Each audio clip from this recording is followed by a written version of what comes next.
this play will beat both cover four. Two types of quarters. Cover four quarter, which is like a cover four magic principle, and then there's cover four drop. This will beat both, but it'll do it in different ways. So we'll start off with cover four drop.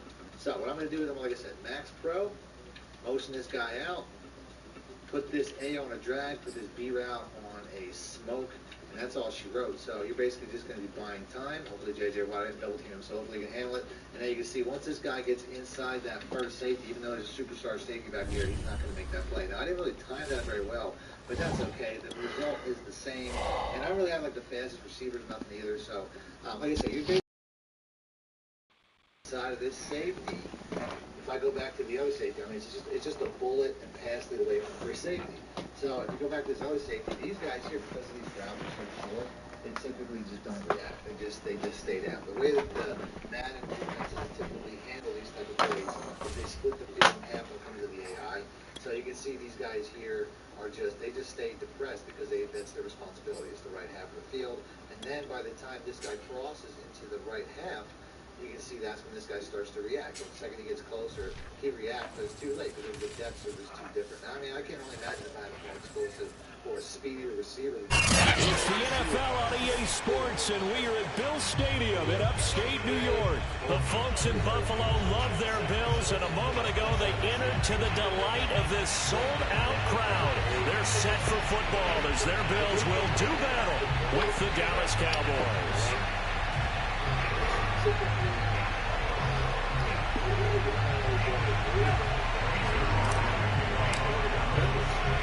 They met in back-to-back Super Bowls in the 90s, and they're together again. The Cowboys and Bills are underway.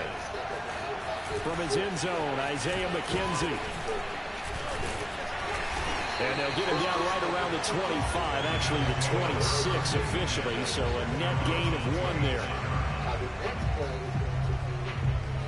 This is another play where it's all about the running backs once again. Although realistically, I'm reading RB back. And you can see we have like a level setup here. We have the RB route and the B route and the A route all going in one direction.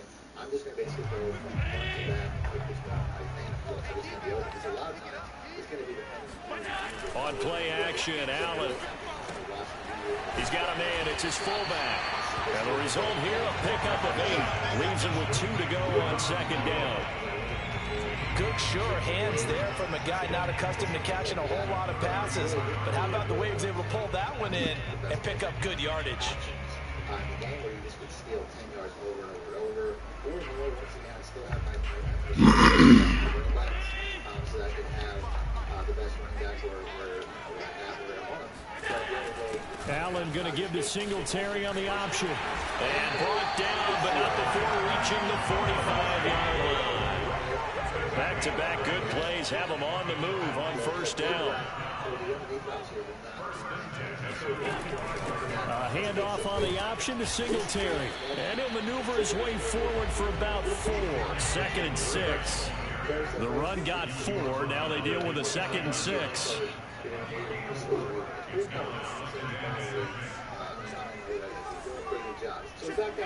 Play action. Now it's Allen. First down and more for Allen. And Allen will have the first down as he's able to slide to avoid the contact at the end.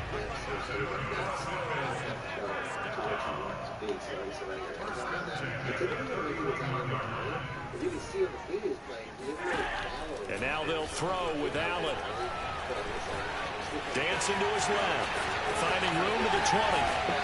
And he gets it all the way down to the 3. Containing him is becoming a big problem. We've already seen this once earlier on this drive. Yeah, and so now 2 times this has happened. Do you adjust something? Yeah, I think you do. I think you got to start thinking about your rush lanes. Try not to either get too wide or too narrow. Make sure someone is there waiting for him to take off. Singletary fighting, but he won't get too far. Maybe a yard. That's all. Down to the 2. From the 2 now. 2nd and goal. Singletary again. And this is not going to do it as he stopped at the 2-yard line. This Cowboy defense trying to hold him out of the end zone. They've run it to 3rd and goal. Now Allen. And that's going to be knocked away Come on, man. It's incomplete. So they opted to pass for it on 3rd and goal. Let's see what they do on 4th and goal. Well, I think they threw it with the idea that if they didn't get it, they would go for it on 4th and goal. So they've got another play in their pocket. They're going to have to call it right now. No field goal here. Allen will look to throw for it on 4th. There we go. It'll be intercepted. Picked up by DeMonte Casey. And the Cowboys are going to take possession here. It's a touchback, and they'll take over at the 20-yard line.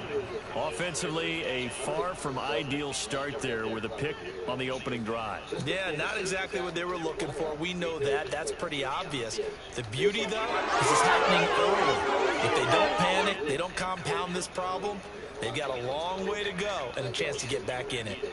There's ways to get that up. But ultimately, against certain man coverages, it might be best to hold the ball late and throw it late. Basically, it's just a really good play. So Prescott and the Cowboys now with a 1st and 10 at their own 20-yard line. And some room to work. And he'll get this up to the 34-yard line. Well, there's plenty of real estate for him to maneuver on that run, and let's face it, it shouldn't be a surprise. He's one of the better backs in the league. Had to come into this game with the idea, slow him down, otherwise it's going to be a long afternoon.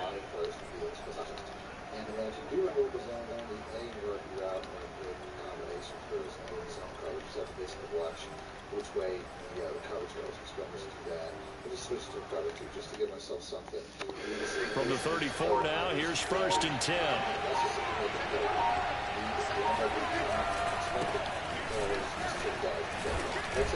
He'll get about 4 as he's past the 35 to the 38-yard line.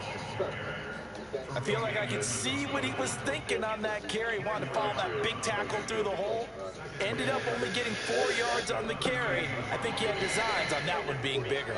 Following the pickup of 4, here's 2nd and 6. Again to Elliott. And he's going to be stopped up quickly here. Just a yard up to the 39. Not much on that run, Charles. No, that's exactly the way to execute a run blitz there. They guessed correctly that they would move the ball on the ground, honed in on it, and stopped them. Mark that down for a win in the defense's column. Move them sticks, move them sticks. Prescott. Good shit. Bodies, and it's intercepted. Picked off near the 44. We get it back. Taken across midfield and down to the 48-yard line. Good D.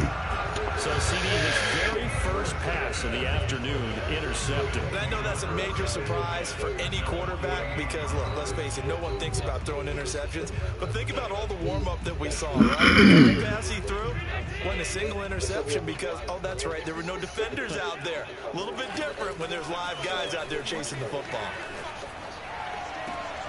And here's a good way to kick off a drive, complete over the middle.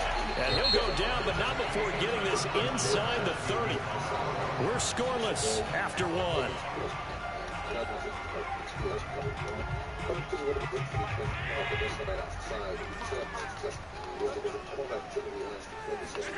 Allen now on 1st down. It's complete to Diggs.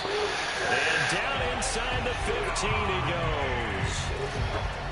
Well, that certainly has to feel good. It's not all the time that the play caller should get all the credit. Sometimes I think in the huddle, the quarterback just says, hey, who's going to make a play for me? I just need something right here. And the end result there, nice 1st down. Drive keeps moving. Meanwhile, Allen's throw here taken in by Knox. 7 yards to pick up there. From the 6 now on 2nd and 3.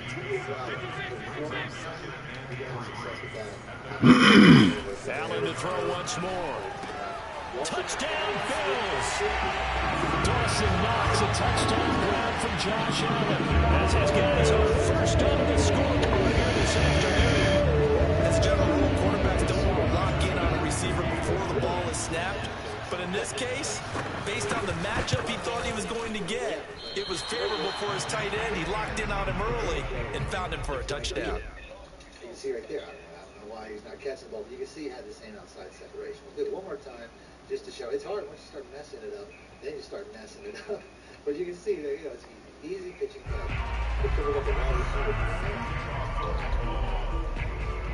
So with the missed PAT in his rearview mirror, he goes back out to kick this one off. And this will be a touchback as that sails over the end line.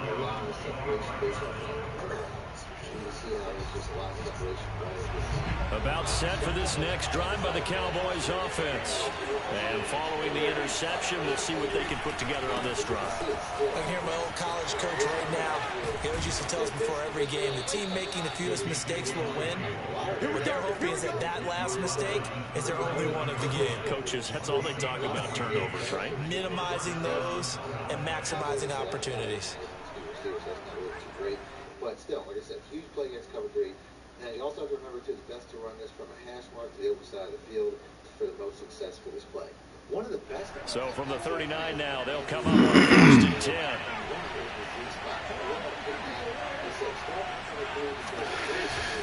Now Elliott. And nothing much materializing there on the first down run. He'll get a couple, and that's it. Well, any lane that might have been open there was closed pretty quickly, and that was because the defensive front, they won that battle at the point of attack at the line of scrimmage. They used great leverage, held their spot, and stacked him up. He's going to loft one deep left side here. Damn, I fucked up now.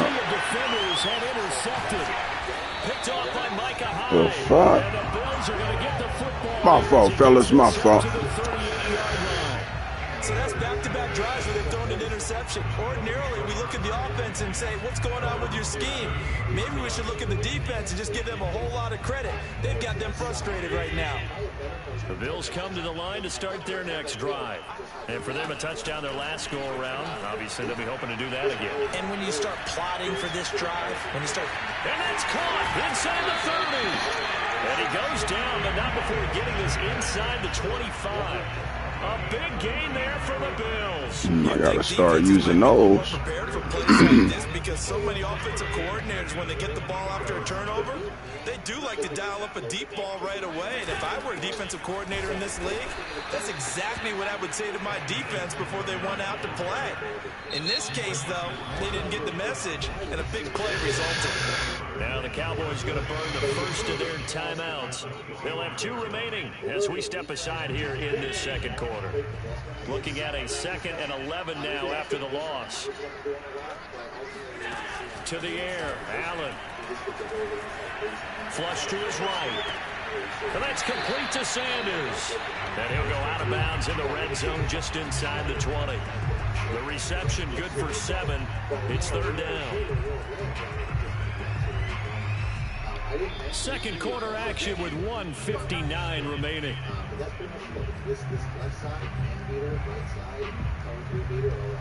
In need of a conversion on 3rd down. They had the big play to start the drive. Not much sense.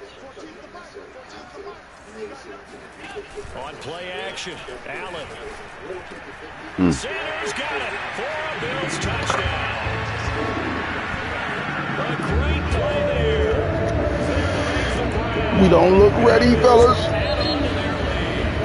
Now the Bills are going to use the first of their timeouts. So as they take it over, we step aside. That's the reason. See him behind him, lob it up. I lobbed it up. I don't know if there was pressure or what, or Jimmy G just is terrible. Now Sean McDermott's made the call. They'll go for 2. Allen will try to throw for it. That's Ooh, good shit. And he is into the end zone to bump the lead up 2 more.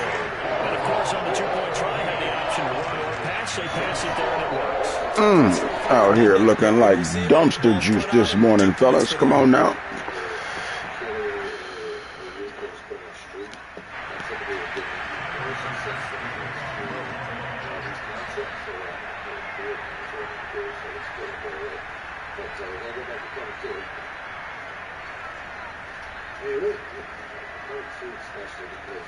After the touchdown, Bass to kick it away.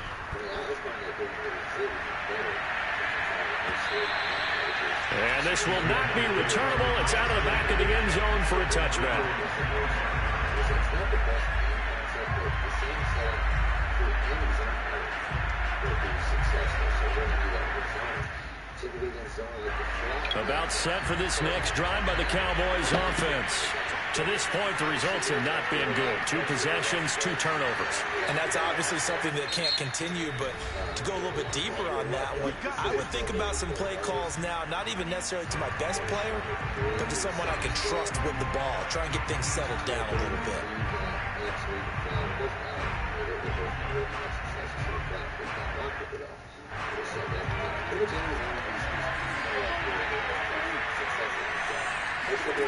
Trying to shake off the interception from the last drive. He'll look to throw. Man open. That's complete to Dalton Schultz. And they're able to get this one across the 35. So here's a 1st and 10 at the 38. Prescott's throw there caught by Gallup. And he'll take this to the other side of midfield before going out of bounds. Well, these guys have definitely been outplayed in the first half, but I like their countenance. I like the way that they haven't panicked out there, the way they're carrying themselves. They were starting to move the ball, and what you have to do, maintain your poise and start to put together some drives.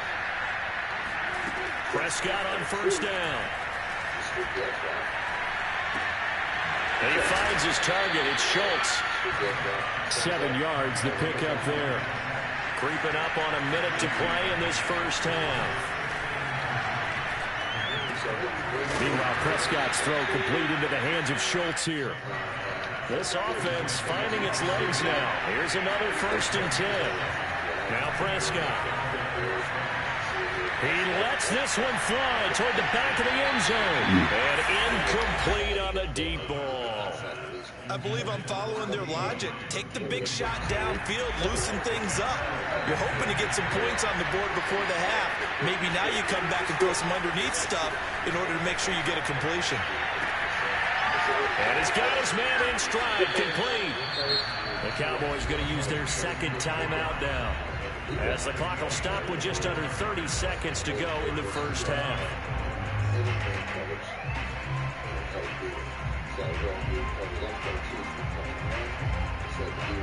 A first opportunity in the red zone for the Cowboys. They've got a 1st and 10 at the 11.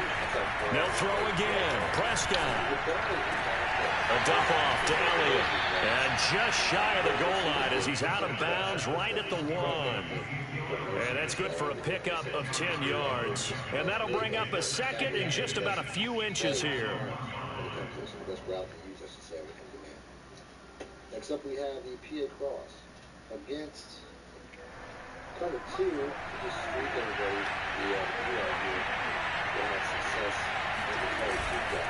The give is to Elliott, and he'll take it into the end zone for a Cowboy touchdown. Zeke Elliott able to find his way in from a yard out. And the Cowboys are on the board here in the final minute of the first half. Zerline good with a PAT. And that'll cut the lead down to a touchdown. The B route, cover 2. The X route, cover 1. Even the Y route's a good man. Now after the touchdown, it's Zerline. He'll kick it away. Isaiah McKenzie now on the return. And makes it across the 20 as his guys will set up shop at the 23-yard line.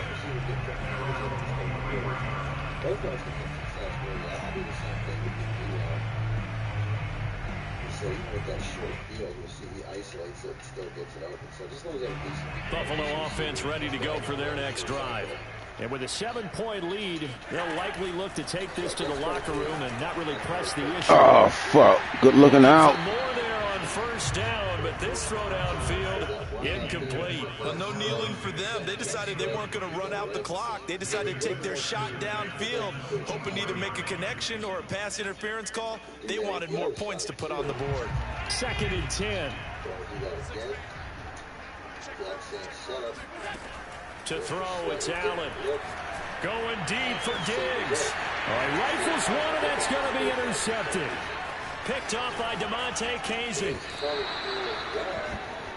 Well, this was a 14-0 game not too long ago. Things were looking pretty good. Then you give up the touchdown on the last drive, now the interception. So that's a lesson in trying to stay vigilant, isn't it? You have to stay on top of things.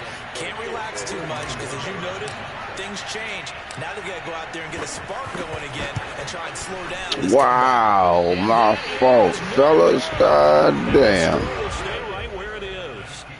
Everything Hell no. good hold. Sometimes, though, the ball just doesn't want to go where you want it. And this one winds up no good.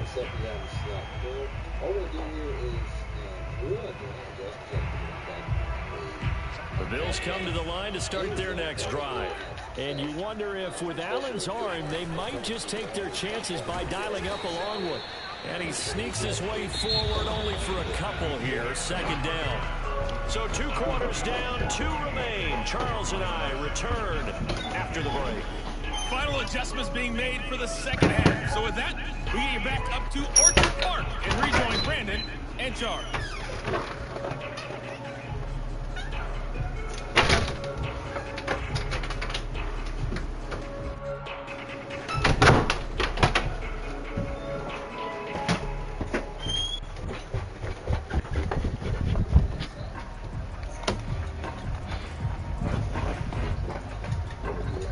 Welcome back. Charles and I settled into the booth, ready for quarter number 3.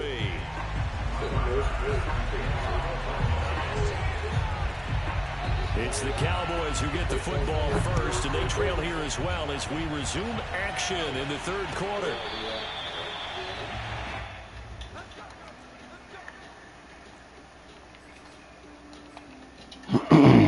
We need some more plays. Doing the same old shit.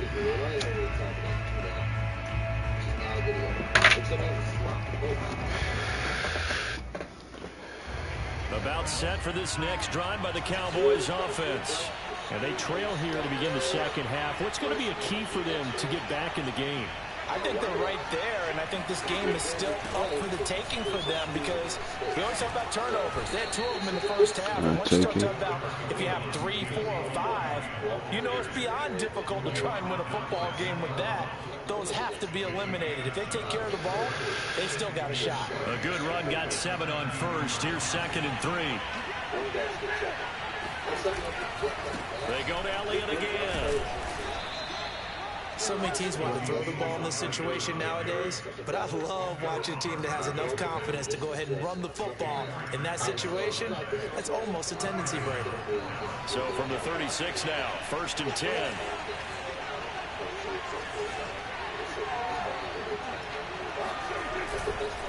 Elliott running right. And that play is blown up, losing yardage back at the 35.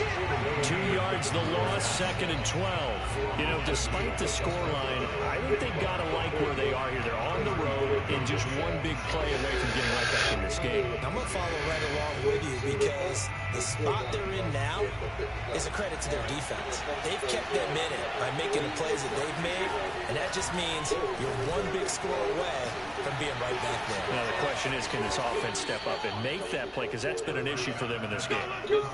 Another catch for him there on this drive, Brandon. It looks like they're going to utilize him out of the backfield any way they can. And that time they pick up a first down. So now on defense, do you assign a man to him and try and cover him before he gets going? Streak the X route, just the full coverage. The slant, I'm sorry, I said streak, I meant slant. Now you can see this guy here. 2 first downs have him up near midfield now on 1st and 10.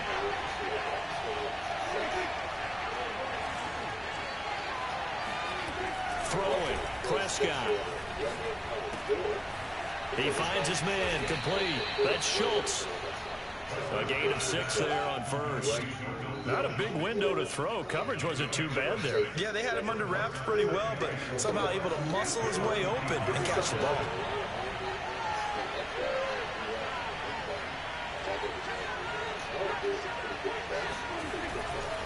Now back to the ground with Elliott. And he gets this inside the 35-yard line. 52 yards on the ground for him now on 9 carries.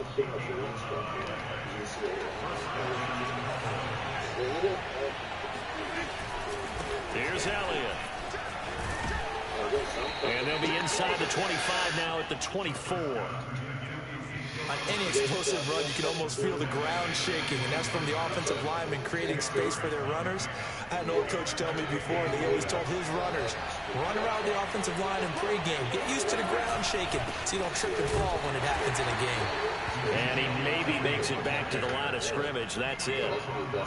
2nd and inches is oftentimes an invitation for an offense coordinator to take a big shot downfield because he feels like he can come back on 3rd down and pick up the 1st down. But sometimes you just don't want to break tendency. Stay with what you are, stay with who you know, and go get the 1st down. That's exactly what they did. And he is out of bounds right around the 10-yard line. I'll tell you what, this offense is playing a little bit of keep away right now. They've come out here in the 3rd quarter, possessed the ball for quite a while, and they keep on converting. Nice pitch and catch there to set up the 1st and goal. Good shit. And nothing doing. He's immediately taken down at the line of scrimmage. They'll say no gain on the play, and it'll be 2nd and goal. Looked like he was trying to bounce it outside, but no success. Yeah, sometimes you got to just figure out where you're going to go, and sometimes you just have to take it to another spot. And trying to get it outside, the defensive pursuit was there and just ran him down. And he'll be brought down on what's going to turn out to be the final play of this 3rd quarter. So they'll get a little extra time to come up with his 3rd down play as we played 3 quarters. We'll return with more after this. You're watching the NFL on EA Sports. Elliott. And Elliott trying to work his way forward, but it looks like he did not make it. Ooh, that ain't what I called. Good shit. Trailing in the final quarter and going for it. And he is into the end zone for a Cowboy touchdown. Zeke Elliott able to find his way in from a yard out. And the Cowboys are an extra point away from tying this game here in the 4th. All right, now a big 2-point conversion attempt still to come. Prescott, they're going to throw for it. And he will get into the end zone. So how about that for putting it on the line? They've taken the lead by a point here in the 4th quarter. Now after the touchdown, it's Zerline. He'll kick it away. Returning it, Isaiah McKenzie. And he'll be brought down right on the chalk of the 20. There's not a lot of other really good routes here, but based on the fact that man cover 2 a lot of times protect against inside releases, that's what makes the wire out such a good play. Now, if you throw it too early, you get a little bit of trouble, and I also didn't throw it. I don't throw very much as possible, so it's still like that. Against Tampa 2, Buffalo offense ready to go for their next drive. And now they'll look to answer working from behind. And remember, this offense has sputtered yet to score here in the 2nd half. They'll need to change that here. They throw right away, and that's complete out on the right side. And he gets this up just shy of the 30 to the 29 before he's out of bounds. Give him 9 there on the 1st down completion. Up at the 29 now, they'll head to the line, 2nd and a yard. Allen going to give this one to Singletary. Good shit. Get it up near the 35, right at the 34 here. 2nd and 1 is often an invitation to take the big shot downfield. I bet the offensive lineman said, are you kidding? We just get on our backs and let's go get the 1st down. They love being physical. On 1st down, Allen. And he can't find anywhere to go with it, and he goes down.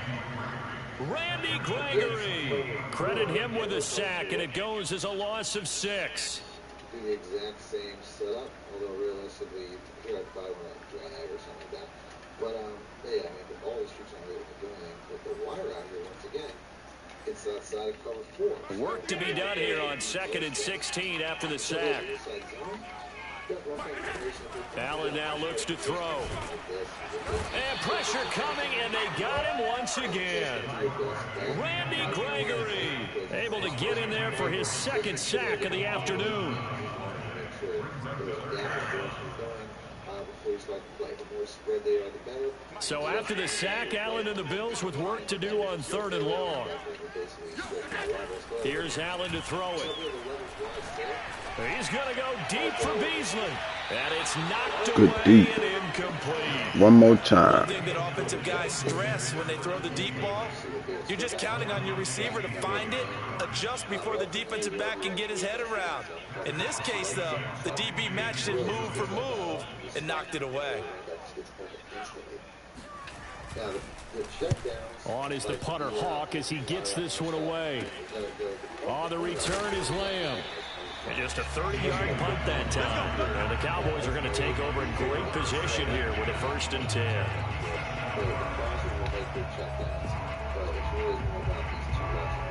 This is just the best play in the formation. It's a consistent 3 to 5 at most. Right, you really want to run this when the defense is really spread. You can see if you get that center of the block, you really have some explosiveness. So definitely the most important one about this formation. But something like the shot is plays defense coverage too. They go back to Elliott. He's been busy. And I think this defense knew what was coming as he is smothered behind the line. He'll lose a yard there, and it's 2nd and 11. And when do they start thinking about burning these timeouts? They've got all 3 still defensively. To me, you have to start right now. Here's the time, and that means you've got to stop them on defense, not give up the yardage, use your timeouts in order to get the ball back and try and score yourself. But now is the time to start using those timeouts. And keep in mind, it'll also stop the clock at the 2-minute warning. Good D. Incomplete. A nice job of bodying him up defensively, and now it brings up 3rd down. This is going to be a big play against just about any defense, man or zone. I think I'm going to cover 4. Possibly a turning point. Big play coming. This is 3rd and long. To throw is Prescott. He finds his man, complete. It's Schultz. And he will have a Cowboys 1st down as they're able to get the 3rd down conversion. You can motion across. Sometimes I'll motion across the X route, put him on a slant, just get myself another option going in the other direction. 4th quarter, 2 minutes on the clock in a tight 1-point game. But ultimately, that'll give you a second receiving option. So the Cowboys in possession of the football here as we get you reset. They've got a 1st and 10 as they look to try and finish this one off. A 1st down carry by Elliott. And he'll take this ahead for about 4. 2nd down coming up. But they picked up a little bit of yardage there, and now, in this situation, should be in no hurry to run a play really fast. Let the clock wind down. Let's go through it again. Like I said, just pull that out. We've got good blocking out here. There's man on man. We don't have an open defender. 2nd and 6.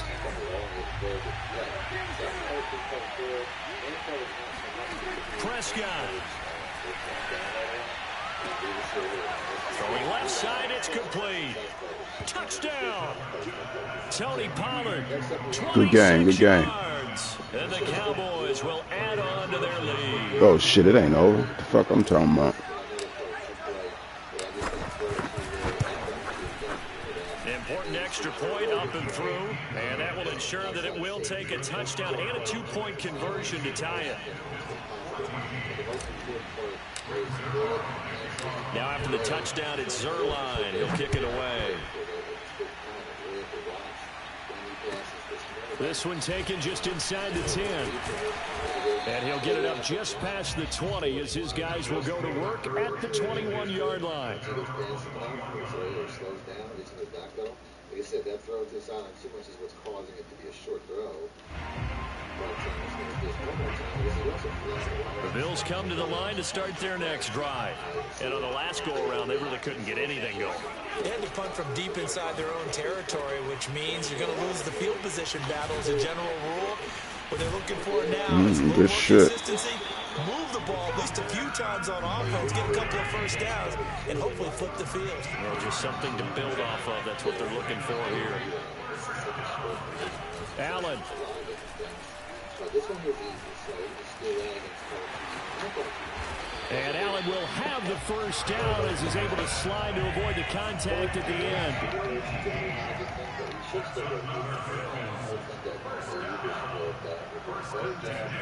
Now Allen. He's going to find his running back. It's complete. And he'll cross over out of bounds right at the 25. That's what they need right now. Get the first down, get out of bounds, stop the clock. Just playing smart football, understanding the situation, making the plays necessary, and making sure that clock stops at every opportunity. Throwing is Allen. Forced out to his left. And the throw left sideline here is caught, but they'll rule it incomplete. Couldn't keep his feet in. Second down.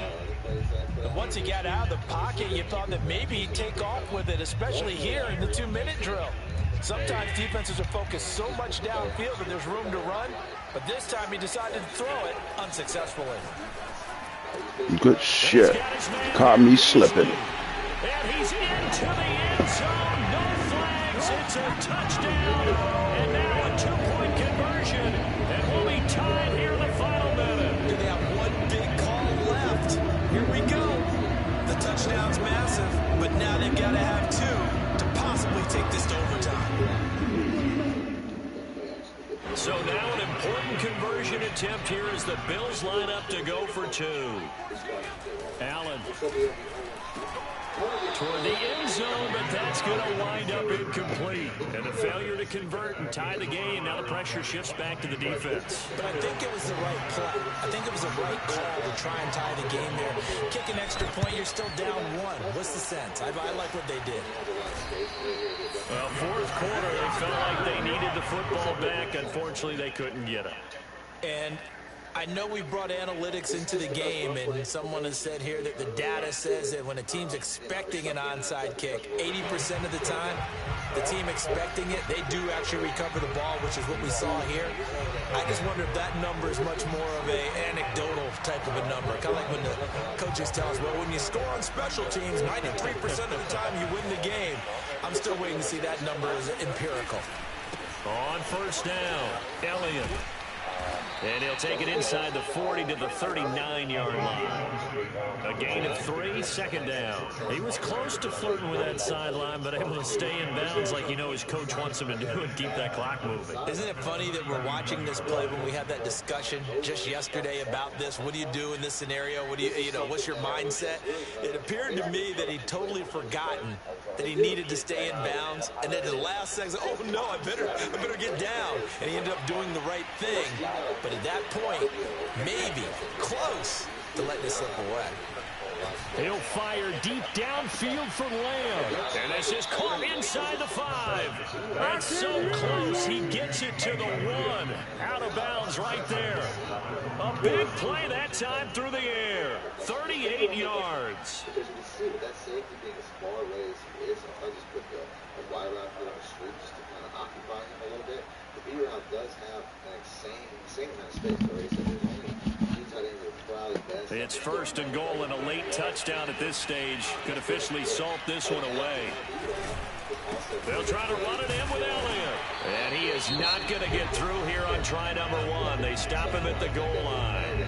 And a timeout comes in. The whistles blow with 3 seconds remaining. And then you can take this quick throw and just basically chuck it out. You can see how the DBs don't really react in time, and it is an easy catch and run.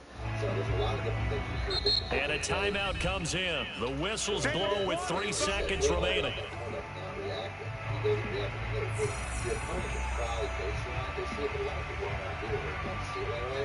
So if that happens, then obviously you have the 2 reads. One of which is the tight here, the tight end. But you can see that definitely the baseline definitely hurt him, or helped him, I mean, rather, or their running back. So like I said, it's really catch-22. If they base a line and try to take away that running back, because obviously that's pretty glitchy, then you're going to have the B route anyway, because now the cornerback is much further away. So very explosive play from this formation. Next up, we got the PA double post. So I like to run this play by putting the B route in the drag. I find that's going to be the best way. It's a concept that I use quite a bit. You can see here both routes are open. So I'm basically just watching the 2 crossers. You can have success with some of the other routes. I just don't really find the Y route or the X route really get open enough for me to really want to pay attention to that. But I think like right there, if I would put that Y route on a streak, you might have got open right at the seam there. So there is opportunities, but I'm pretty much just staring down these crossers every time. Against cover 4, you can put the B route on a drag, put the Y route on a pass block. I typically like to slide my protection to the right. You can have a very easy one-play touchdown against cover 4. I think rolling out is kind of important, and when you throw the ball is definitely important. But you can see how you do have an opportunity for a one-play touchdown against a play like this. You also block the A route because that route has a tendency to pull back the safety a little bit. But you can see how you still have an opportunity to get past that. That route right there definitely is a good check down if you need it, but you can take that away and it makes the play a little bit easier. Next up, we got the PA slide. We're just going to go random. Here, I'm just going to put the A route on a streak. You're going to have a couple of different options here as all these receivers here crossing the field. You're just going to go front to back. I use this concept a lot. It's basically going to go B route, Y route, and then there, I threw it a little bit early, but B route, Y route, and then the deeper route, obviously, which I think is the X route. We're going to do that again. Like I said, just streak the A route. That's all I got to do. B route probably best against cover 3. The Y route best against man. I mean, the B route's really a man or a cover 3. Or we have multiple here. As you can see, this guy's good against man too. We're going to play touchdown against man cover 1, but that's a good man route as well, obviously. So the X route, I mean, that really is like a slant for the most part. So we'll do this one more time. Like I said, the B route's really a cover 4, cover 3 route. The Y route's more of a man coverage beater, as long as you have a faster tight end, and the X route obviously is a good route against cover 1 and man coverages as well. Next up, we have the sluggo seam. This play here is going to be good against any man cover 1 or any man coverage where there's no deep safety over the top. So man 0, man cover 2, the sluggo seam. Man cover 2 with the curl flat. The sluggo seam is a very good route. As you can see right here, he just ran right past that guy. Like that guy wasn't even watching. So very easy play this year with the sluggo seam. It's not something that has always worked. So always watch the replay. So this year, I mean, this is embarrassing. Like this guy here, he didn't even, I don't know. It's just the way he's sprinting right past him. He's got 10 yards of space. I mean, that's just super easy. Next up, we have the Niners wide corner.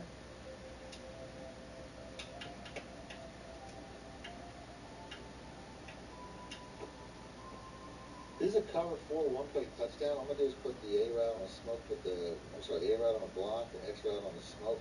That's pretty much it. This is a very widespread formation, so I don't actually have to roll in the direction and throw like I typically do, but you do have to throw it on time. It's right there. I threw it a little bit early. Next up, we have the shock H option. Against cover 2, we're just going to streak the A route, block the running back, put the B route here on smoke. And that's going to also, I'm not actually in cover 2 yet, though, so it's going to switch to cover 2. So this play here can have a lot of success. This RB route here, the A route's not really getting covered either. Pretty much all these routes are meant to be covered too. As you can see, we have a lot of success there. It's really the optimum defense for this. So like I said, the A route should be open, the RB route should be open. We just have a lot of opportunity, but the RB route is definitely the safest. So I would say that'd be the one that I recommend throwing to because there's just nothing over there. The double outs, though, both of these routes on the outside are both very hit. So let's go ahead and let's pick that. Like I said, I'll start off with man cover 1. It'll have a similar effect against man cover 2. It's just not going to be as good as it against cover 1. But these outside routes here, it's really just a pitch and catch throw. It's all about timing. If you throw it too early, it's a problem. If you throw it too late, it's a problem. But if you throw it once he gets outside of the cornerback's pretty much just give up space. So I'm bullet passing and passing outside every time as well. That's something that you're going to have to do. But ultimately, both of these receivers, I'll move the ball back to the center here just to show you, both of these receivers run the exact same route will have the exact same effect. As you can see here, once again, he just gets separation, the cornerback just lags behind. So it's a very easy play. And the other play would be the halfback stretch. We're going to do that again. Like I said, there's no real gaps. This is a really easy read. There's no gaps inside. The best thing that I could do here is definitely going to be the stretch. I have a cover 3, so I have a safety right behind the outside linebacker. So I don't really like it running it strong side here. So I'm typically going to, once again, you can flip it if you're going against something like this where you see you have the safeties in the box and you have the linebacker there. It's going to be best to try to flip it, and you're going to hope that your fullback can get out in front of you and basically make that block. You can see right there, it works out pretty well. The stretch, in my opinion, it's not necessarily the better of the two plays, but it's still a good counter. This is a perfect look for just a straight stretch because that tight end has outside contain over that defensive end or linebacker. But typically, in this particular situation, it's going to be a defensive end. and he's basically going to act as a double team. If he doesn't get off that double team, it might be a little bit of an issue because then the safety and the cornerback there's only one blocker left, the receiver. That's the only thing. I probably would, if Kittle could get off that double block and get down to the second level, get to the safety, it'd be great. But otherwise, my expectation for this play is probably going to be a little bit less than it normally would be. And I probably would have had something. I was just sprinting too much. One of the better passing plays out of this particular formation is definitely the PA tight end leak. Last year, it was one of my favorite plays. I think it was one of my top 5 passing plays towards the end of Madden 21 because of the patches made it really glitchy. It's not really glitchy like that anymore, but let's go and let's pick that.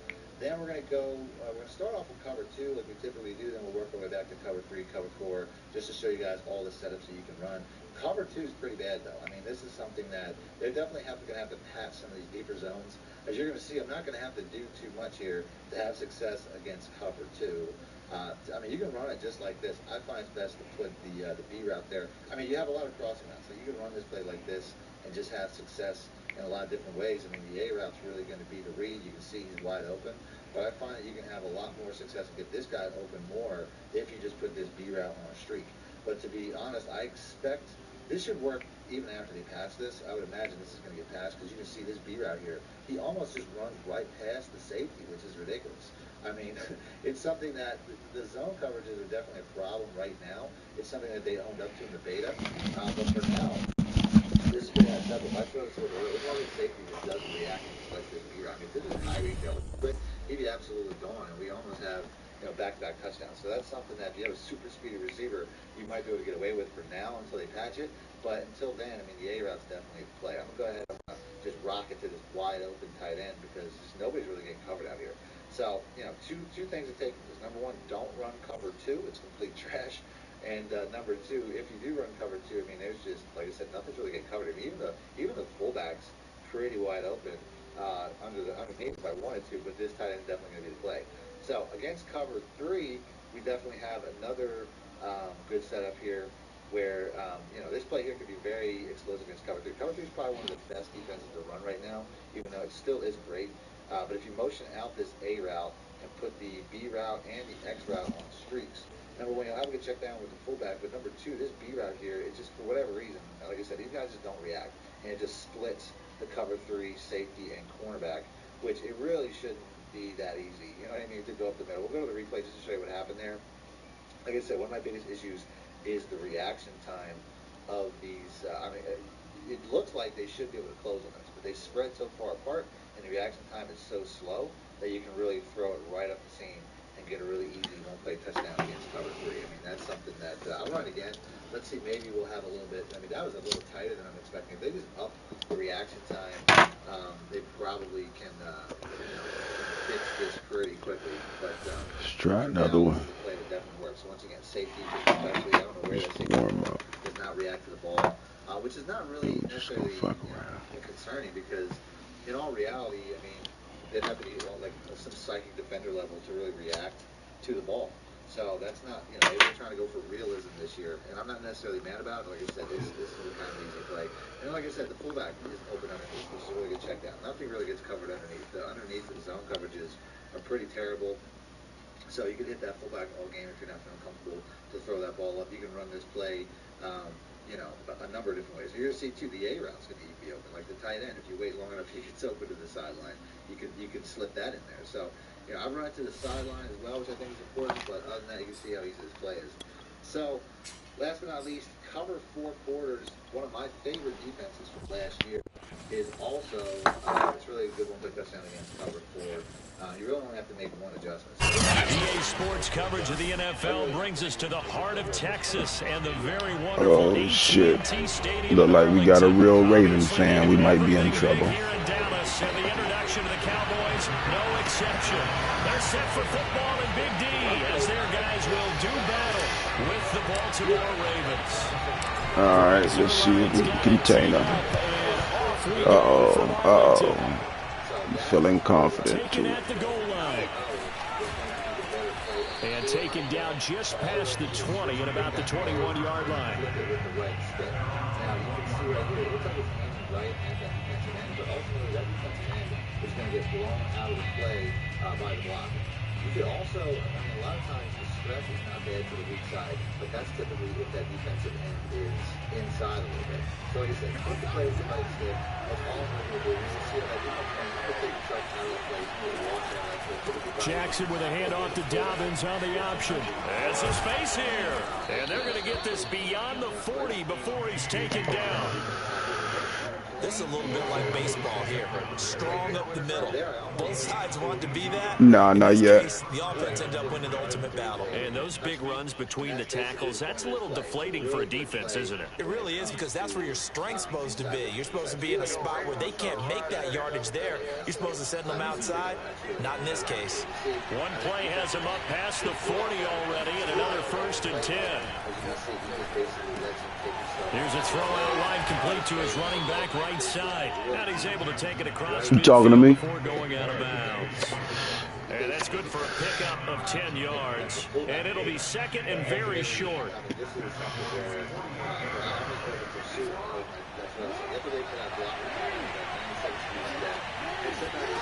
They go play action now. Jackson, throw right side is complete to Andrews, his tight end.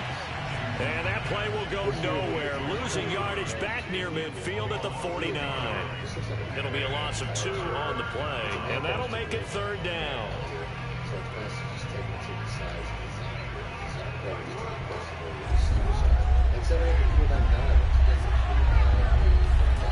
Throwing is Jackson. Yeah, this pass broken up. Okay, good shit. Gotta come up faster than that, though, fellas. Not an easy one to hold on to. From a defensive perspective, they had exactly what you want anytime they want to throw the football. There's pressure on the quarterback. They were getting after him, and they tightened down on the receivers and forced the incompletion. Okay. Handle your business. This play here, I typically like to just flip it and run to the other side. Kind of acts like a trap play, but like a stretch play. And on their first drive, the offense staying out there. They're going to go for it on 4th.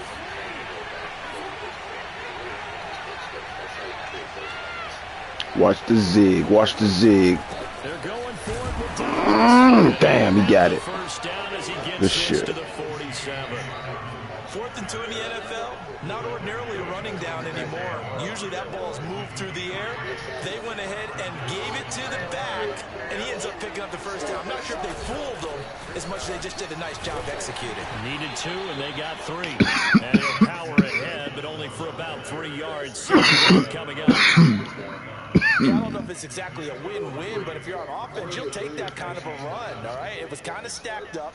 Found a little bit of yardage, and frankly, they're pretty close to staying on schedule on offense. The playbook is still open for the coordinator. Meanwhile, Jackson's throw is on target to Duvernay. A gain of 3 last play. This time they double it and pick up 6. And I think this is a route we'll see more of as this game goes on, because with his speed, they want to get him the ball in space on drag routes just like this. They want him to get the ball and run after the catch. Good job there, though, holding it for a short gain. Jackson looking to throw on 3rd. And he's got his tight end. That's Andrews. And he will have a Ravens first down, at least at first glance, as he'll spot the football just beyond the marker. They find a way to convert on 3rd and inches. So from the 36 now, 1st and 10. Now Jackson. Okay. That is Duvernay. And they're able to get this one past the 30 to the 25-yard line. But one of the ways the quarterbacks keep all the receivers alive in a play, never lock in on any one guy. Make sure you keep your eyes moving, scan the field. And here he finds the open guy for a nice pickup. Now Jackson on 1st down. Now he's flushed out right. And that one off the mark behind him. Incomplete. They've given up a few first downs on this drive, but getting the incompletion there, that should give them something to build on and maybe turn the tide. An incomplete pass leads to 2nd and 10 from the 25. Play action. It's Jackson. Looking left side, Andrews with it complete. They get him to the ground right on the cusp of the red zone after a pickup of 5 or 6. I know from past experience, before you actually play a game, you visualize what's going to happen. And I don't know anyone who doesn't visualize themselves being in the center of what's going on.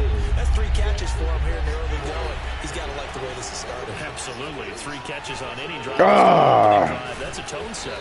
And stopped a few yards shy of the goal line at the 3. No score after 1 on EA Sports.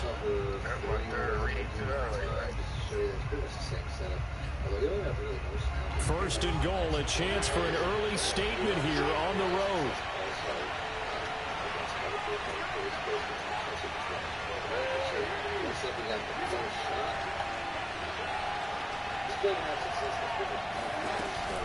Dobbins. And the D not yielding much there. He's only going to get a yard to about the 2. Well, every now and then we have to let a cliche fly, partner. And in this case, what do they say in the NFL? Your best ability is often your availability. And this is an extremely durable. And he's going to be swallowed up and taken back at the 5. Appreciate it. It's a sack for a loss of 4, and that brings up 3rd down and goal. I know.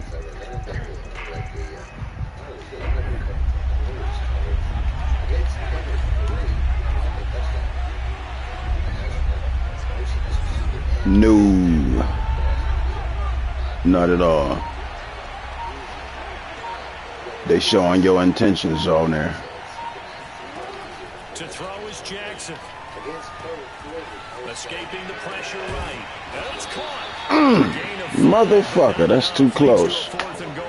And how about this first drive? They're being aggressive, slinging it around. Really confident too. I ain't even see his ass. My dude came up. They're being very successful right now. This here, all you have to do is wait for him to cross that free safety and roll it past the way, just as long as he's passed. The offense is staying out there. Here we go on 4th and goal from the 1. They'll run for it. It's Edwards. Okay then, fellas. He's not gonna get Good shit. Might have even lost a yard. They stop him up short on 4th and goal from the 1. And on the opening drive of the ball game, the defense comes up with a goal line stand. That's pretty much the best way I can say it. And all of a sudden, hand it off, and to the edge line.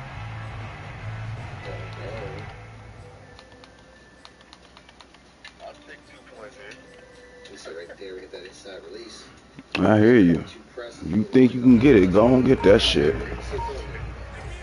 Except we have PA boot slide. Ain't shit cracking. Out of his end zone, Prescott. Oh man, hold on to that shit.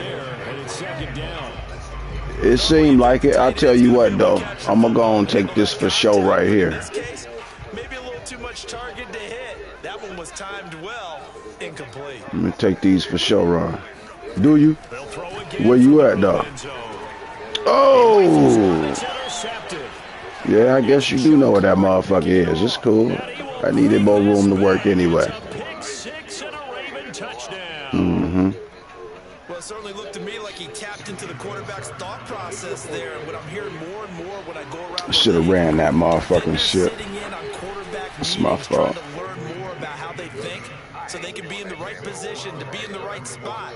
As he was there to pick that one off, take it all the way back for a touchdown. Yeah. So they throw the pick 6. They'll get another shot at it now as this one's in the air. This one will come out to the 25. I'm gonna have to practice me some goal line plays. I see.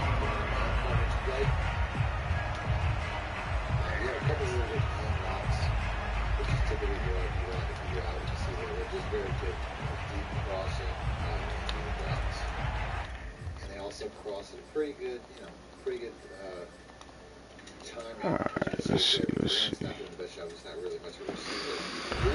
All right, fellas, let's get this payback. They start on the ground with Elliott. Elliott a first down and more. Okay, that's a nice start. That's a nice start. A good run there off right tackle in an old school NFL football. The right side of the offensive line, often known as the nasty side. The left left side, usually the technical side. Kind of reminds me of the old Atlanta Let's get Falcons, technical. 2009, 2010. That's how they constructed their offensive line. And this is going to be a Cowboys first down as the tackle made at about the 43-yard line. Well, as we've learned over the years, just because a guy plays left tackle doesn't mean he doesn't have run blocking abilities. And we just saw it there. Controlled the line of scrimmage, created a big gain. That's kind of a bonus. He's there to protect that high value that you have back under center, but he creates space in the run game. Yeah, not only can he dance, he can mash, too.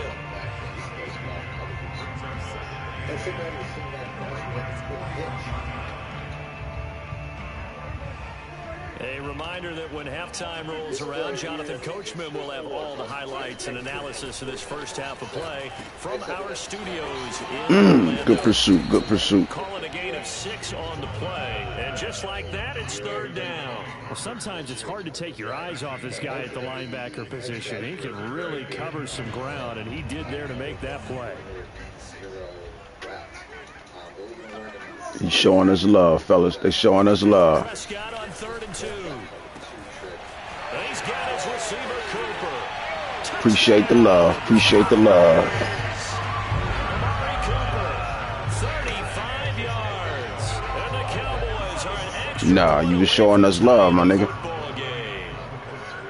That's one-on-one. That's one-on-one right there. And you pressed, too. You pressed. That's Amari Cooper. The game even say he be talking shit when a motherfucker, you know what I'm saying? So, yeah, he showed us love. Really, though, I was going to go to my motherfucking tight end for sure, you know what I'm saying? At least 7 yards. So we'll leave it at 7 now as they kick it away.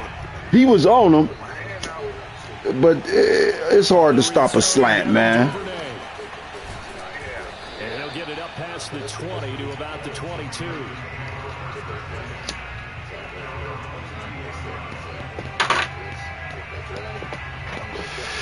Play some D, fellas. Play some D. They got that touchdown on the fluke.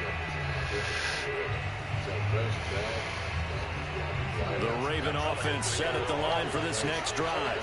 They had a great drive going last time. They were moving the ball, and then all of a sudden it just... You did get it on offense, but your defense made it possible.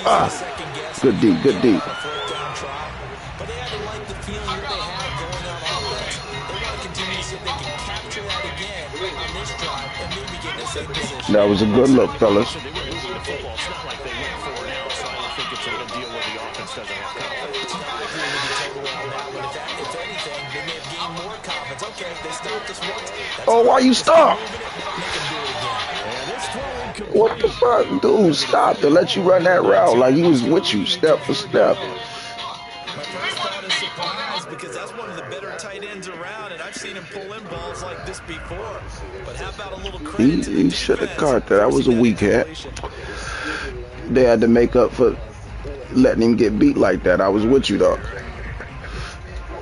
Now they face a 3rd and 10 after back-to-back incompletions. Okay. I mean, but, oh, shit. They'll find Dobbins out of the backfield. And he'll be out of bounds, but able to get it up past the 45. Oh, that's a big let off. Yeah, I'm hip too. I got one. They didn't, and they got burned, not just for a first down, but for big yardage as well. Jackson will throw again. Oh, you gotta come out, baby. Put some hands out. As a defensive back, you have some weapons. Good shit, though. Good shit. I'll take it. You can read the receiver's eyes, you can read his hands, and you know that the arrival of the ball is imminent, and that allows you to make a play on it, and oftentimes knock it away. On 2nd and 10, Jackson. That's out. That's out. Sideline, but not in the field of play. They say it's incomplete. The throw led him a little too far. It brings up 3rd down. You can get that all day.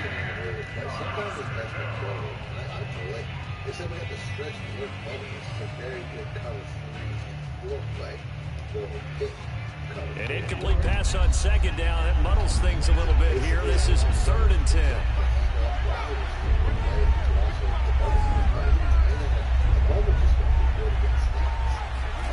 And And Jackson throwing once more. There we go. Good D.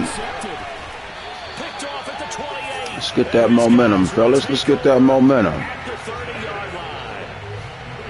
Well, that's a drive killer right there. Not a really confident throw either. This one was kind of up for grabs, and it's going to come down the hands of the wrong team. About set for this next drive by the Cowboys offense. Let's make it good for us. That is caught by Lamb. And he slips up past the 45. Let's make it better for us, fellas. A big hitter to start the drive has him up near midfield here for 1st and 10. Oh, I wasn't even paying attention. Good shit, good shit, good shit, good shit. Now the Cowboys going to burn the first of their timeouts. As Bam. the clock will stop with 20 seconds to go in the first half. Throwing on 2nd and long. Prescott. Good shit. Fires one that's intercepted. Picked off by Tavon Young. And a potential turning point as he'll get the football in very I got too anxious, too anxious. Got excited. You can easily see the logic. It's a tie game. They just wanted to press it a little bit right before the half, hoping to get one more score. Now, easy to second guess the result, but now you Nah, that's gonna be an Oski. Just a field goal. Oh shit. Yeah, I think Good shit. the head coach just says, Way to break it up. Way to break it up. but it's because I believe God damn, way to break it up, baby. nice work there defensively to Yeah, close in completion. yeah. Now, even though this drive started in plus territory, they're still not in field goal range yet. Ooh-wee. So they can work towards another couple of stops and not allowing that turnover to hurt. So now 2nd and 10 after the incompletion on 1st down. From the gun, it's Jackson. And he's going to get this down. Ah, he held on to that motherfucker. Good shit. He's going to elect to burn a timeout with 5 seconds remaining in quarter number 2.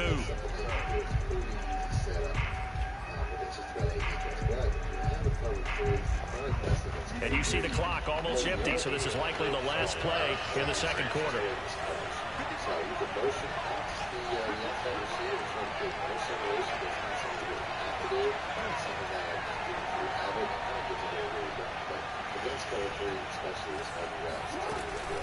On 1st and 10, it's Dobbins. And with just 1 second remaining in the first half, they'll call the timeout.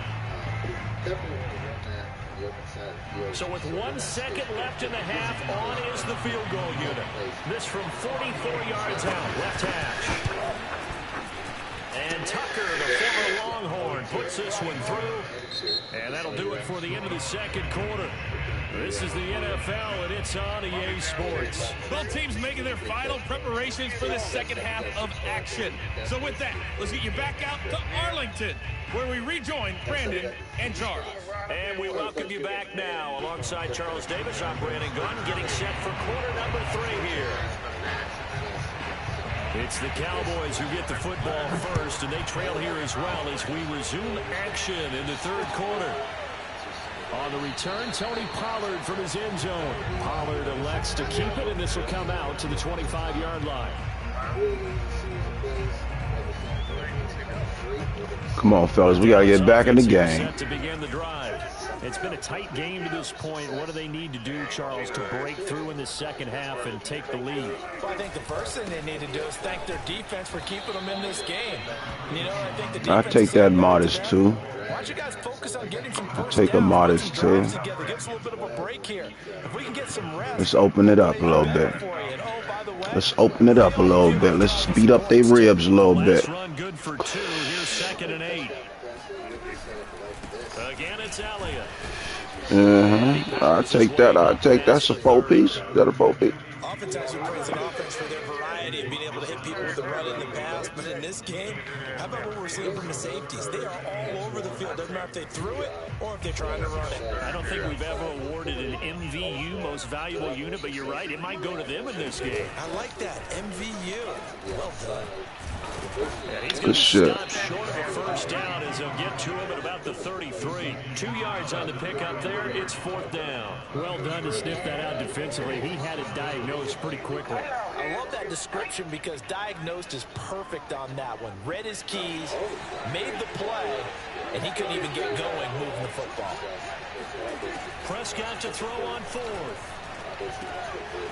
Man open, that's complete to Dalton Schultz. doing that. Just short of the 45 at the 44. And that's a big pickup of a first down. And you know that all week, both sides of the ball, offense and defense, are going through every situation. And in this case, the offensive guys had the right play dialed up because defensively, you work on fourth down situations as well. And deflating for the defense. They can't get the stop here. Cross your face. The run by Elliott, a good one on first down as he's able to pick up about 6 there. He hadn't had a ton of success here so far, but you get the feeling that he might be on the verge of popping one. Yeah, even on that one, there was a little bit of a hole, but it closed there quickly at the end. Elliott going to get it again on second down. That wasn't. Can't find one. Stopped at That was a waste of a play, fellas. Fuck. Gain on the play that time, and they'll look to convert on what will be a 3rd and 4. And he got off the end there very quickly to make that play. Yeah, it was almost like the bullet train, wasn't it? I mean, just zoom, quick, and what a terrific play, holding them to no gain. Prescott now from the 50. Oh, I threw it to the wrong dude. Interception. It's Chuck Clark picking it off. I threw it to the wrong dude. That's on me. It's cool. This is returned just shy of midfield. The first half did not go their way, and that's not going to help matters at all. An interception here on the opening drive. I see. Obviously not what they were striving to accomplish. But We would have been better off if that happened. The defense already trailing. They're going to be counted on to try and hold that score at least where it is. They run on first down, but it only produces a gain of 2. It's second down now. Certainly a nice job there by the defense rallying to the football and getting him on the ground, but I think the play gets made by the defensive front because if they can't get upfield, their job is to go ahead and get low, almost get into a ball sometimes, stack things up, and make it difficult for the runner to find a hole. At a 6-yard gain. All right, way to stop him from moving forward.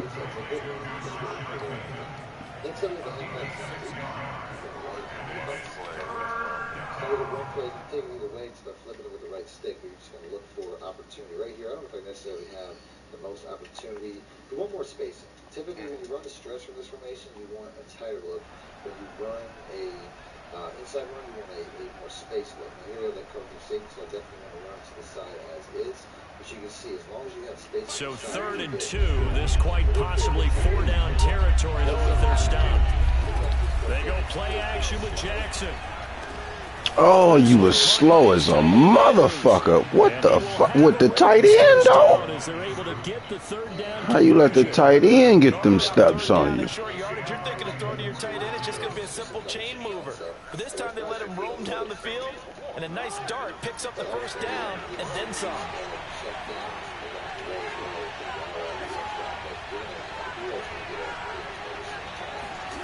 Off the play fake to Dobbins. Here's Jackson. And he'll go right. Everybody using those. And he's going to be out down inside the 20. I'm gonna have to give me some of that. 5th catch of the game for him there. Yeah, and the tight end position is now becoming a volume pass catcher. It used to be occasional, right, safety valve, throw one to him every so often, but mainly they want him out there to block. Nowadays, an integral part of the passing game, and they create such great mismatches that they often become the leading receiver. Oh, my boy fell. Wow. 41 yards rushing for him now on just 6 carries. Dude tripped over his own feet. For the first 3 quarters, but when they have, he's been efficient. Maybe they ride him more here down the stretch. Yeah, not sure it was actually in the game plan for him to have as few carries as he has, but it might play out really well for them now. As you noted, they want to ride him down the stretch. He should have fresh legs. It's a loss of a yard there, and it's second down. I'm here to deny you.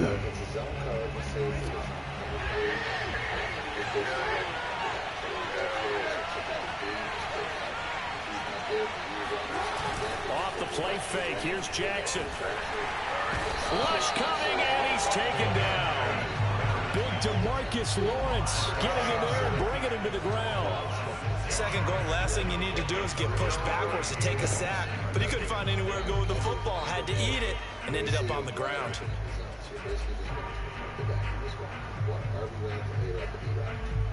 Next up, we have the PA slide live stream. This year's a pretty good play. We have an athletic tight end. So sometimes the blocking, all screen plays have issues sometimes with blocking, and probably this will work the least against the main coverage. Although to do that, it's pretty good. Now the Ravens going to use one of their timeouts. Get some Gatorade, fellas. Get some Gatorade, fellas. Down to 2 remaining as we step aside here in the fourth quarter.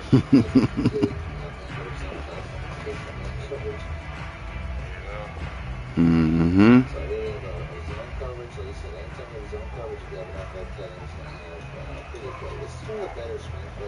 They've been denied touchdowns in the red zone twice already.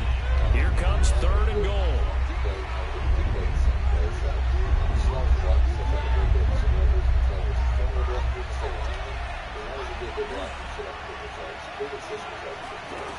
From the gun, Jackson. Damn, still too slow. Right fucking there, man. And I knew where you was going. Still too slow. I knew you was going to, you know what I'm saying, to the other side. That's why I was, I switched my my linebacker. He just couldn't get the step. Fourth quarter touchdown and a 2-score lead. And what's more important is being able to take advantage when a turnover presents itself. You've got to come up with points to make the other guy pay. They're able to do so here, and they've got a pretty good chance now of winning this football game. Tucker able to connect on the extra point. His guys will take a 10-point But lead.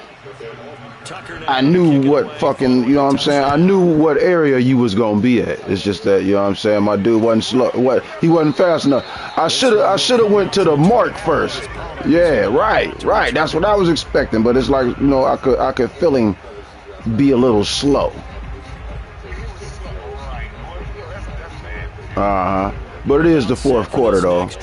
Yeah.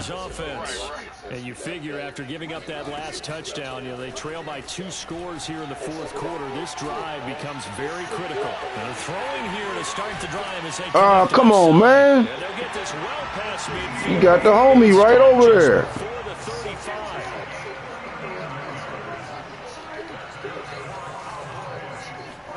Prescott looks to throw on first. Got an open man. It's Michael Gallup. And he takes this just a few yards shy of the red zone before going out.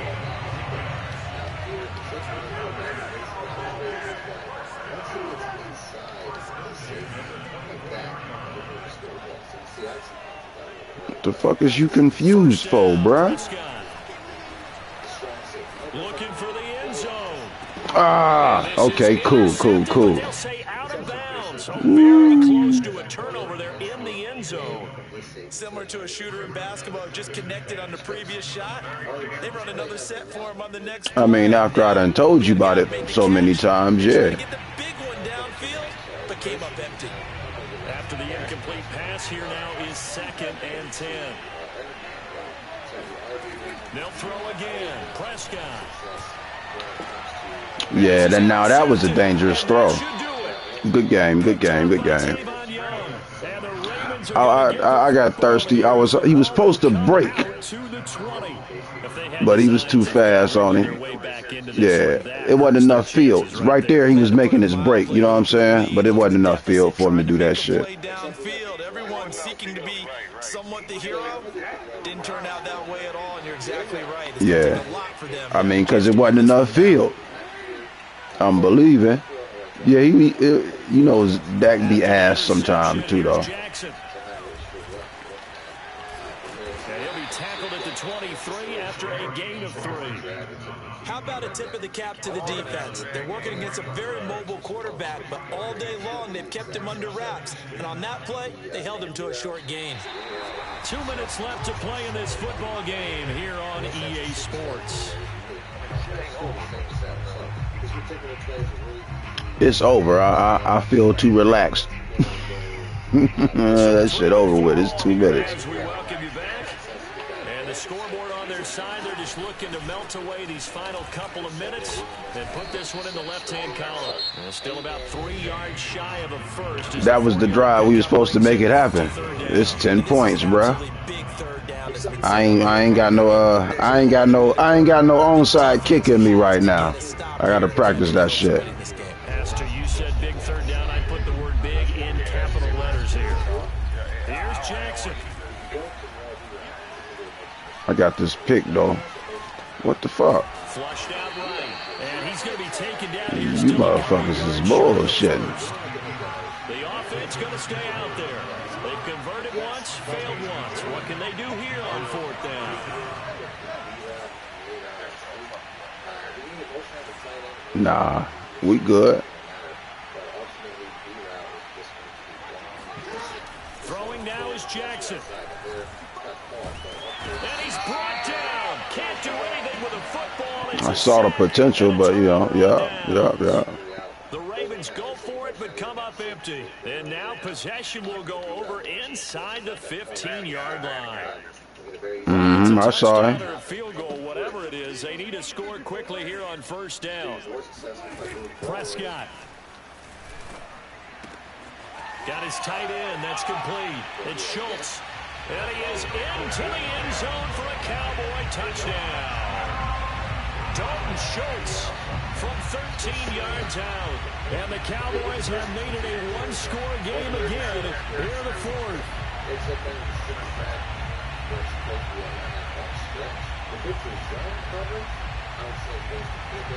All right, so the Cowboys will go for 2 here. You can run as it. You don't necessarily have to, motion anybody. You just get the right stick. If it's a man coverage, now Prescott. And they're going to get the 2. It's caught. And the lead is cut to 2 here in the 4th.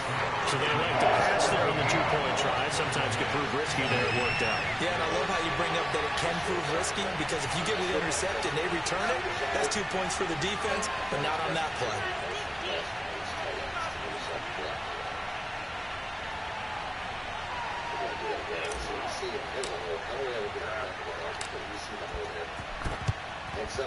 And this one recovered by the hands team for the Ravens.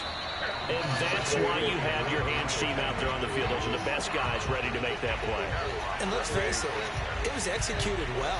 It wasn't a bad kick. It wasn't anything like that. Just that the normal outcome actually came to play. Analytics will tell you it's a very low possibility of getting the ball for the team kicking it in an onside kick situation. You're all about the numbers, aren't you? All about the numbers, baby. It's a new game now. They don't lie. From the 34 now, here's 1st and 10. Jackson on the give to Dobbins. And he'll maneuver his way forward for about 4. 2nd and 6. Now a second timeout called for by the defense, as they'll get it with just a shade under a minute to go in the game. Don't make that motion. A lot of times it won't give away where the play's going to the user, but ultimately motion not still very consistent. 6 yards left on 2nd down. They'll go again with Dobbins. And they'll be inside the 25 now at the 24. 55 rushing yards rushing for him now in the ball game. It's a good, nice, crisp run for a 1st down. I wonder if the defense might have been loosened up a little bit, maybe anticipating a pass instead of the run that they got. They'll run on 1st down. Dobbins. And he stopped immediately there. Officially no gain on the play, and it's 2nd down.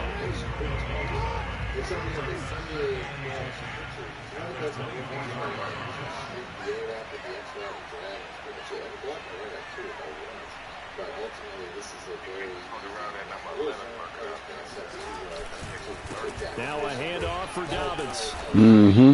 They get 6. That'll leave them with 30. Good game, brother. Good game. Good game. So the final seconds tick away in this Baltimore victory.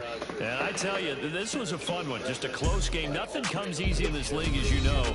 They had to work for that victory. I've got to go back to what you just said. Nothing comes easy in this league. How many times have we talked to coaches prior to a game and assessed, the strengths, the weaknesses, the whole deal? Even in games when one coach was a decided favorite, what do they always say to us? But you do know this is really a 7-point league. 7 points either way usually decides a ball game. We had exactly that in this one. And not only that, but this is a gutsy road victory, one they can hang their hat on. There was nothing really over there, so yeah, that's not something you want to forget about. But mostly, success, we'll wire out. It's still a play that you won't necessarily forget about it, but we're really looking for that big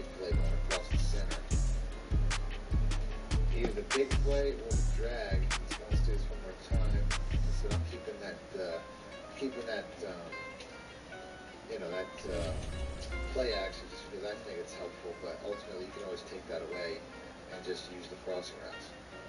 Next up, we got the PA cross switch.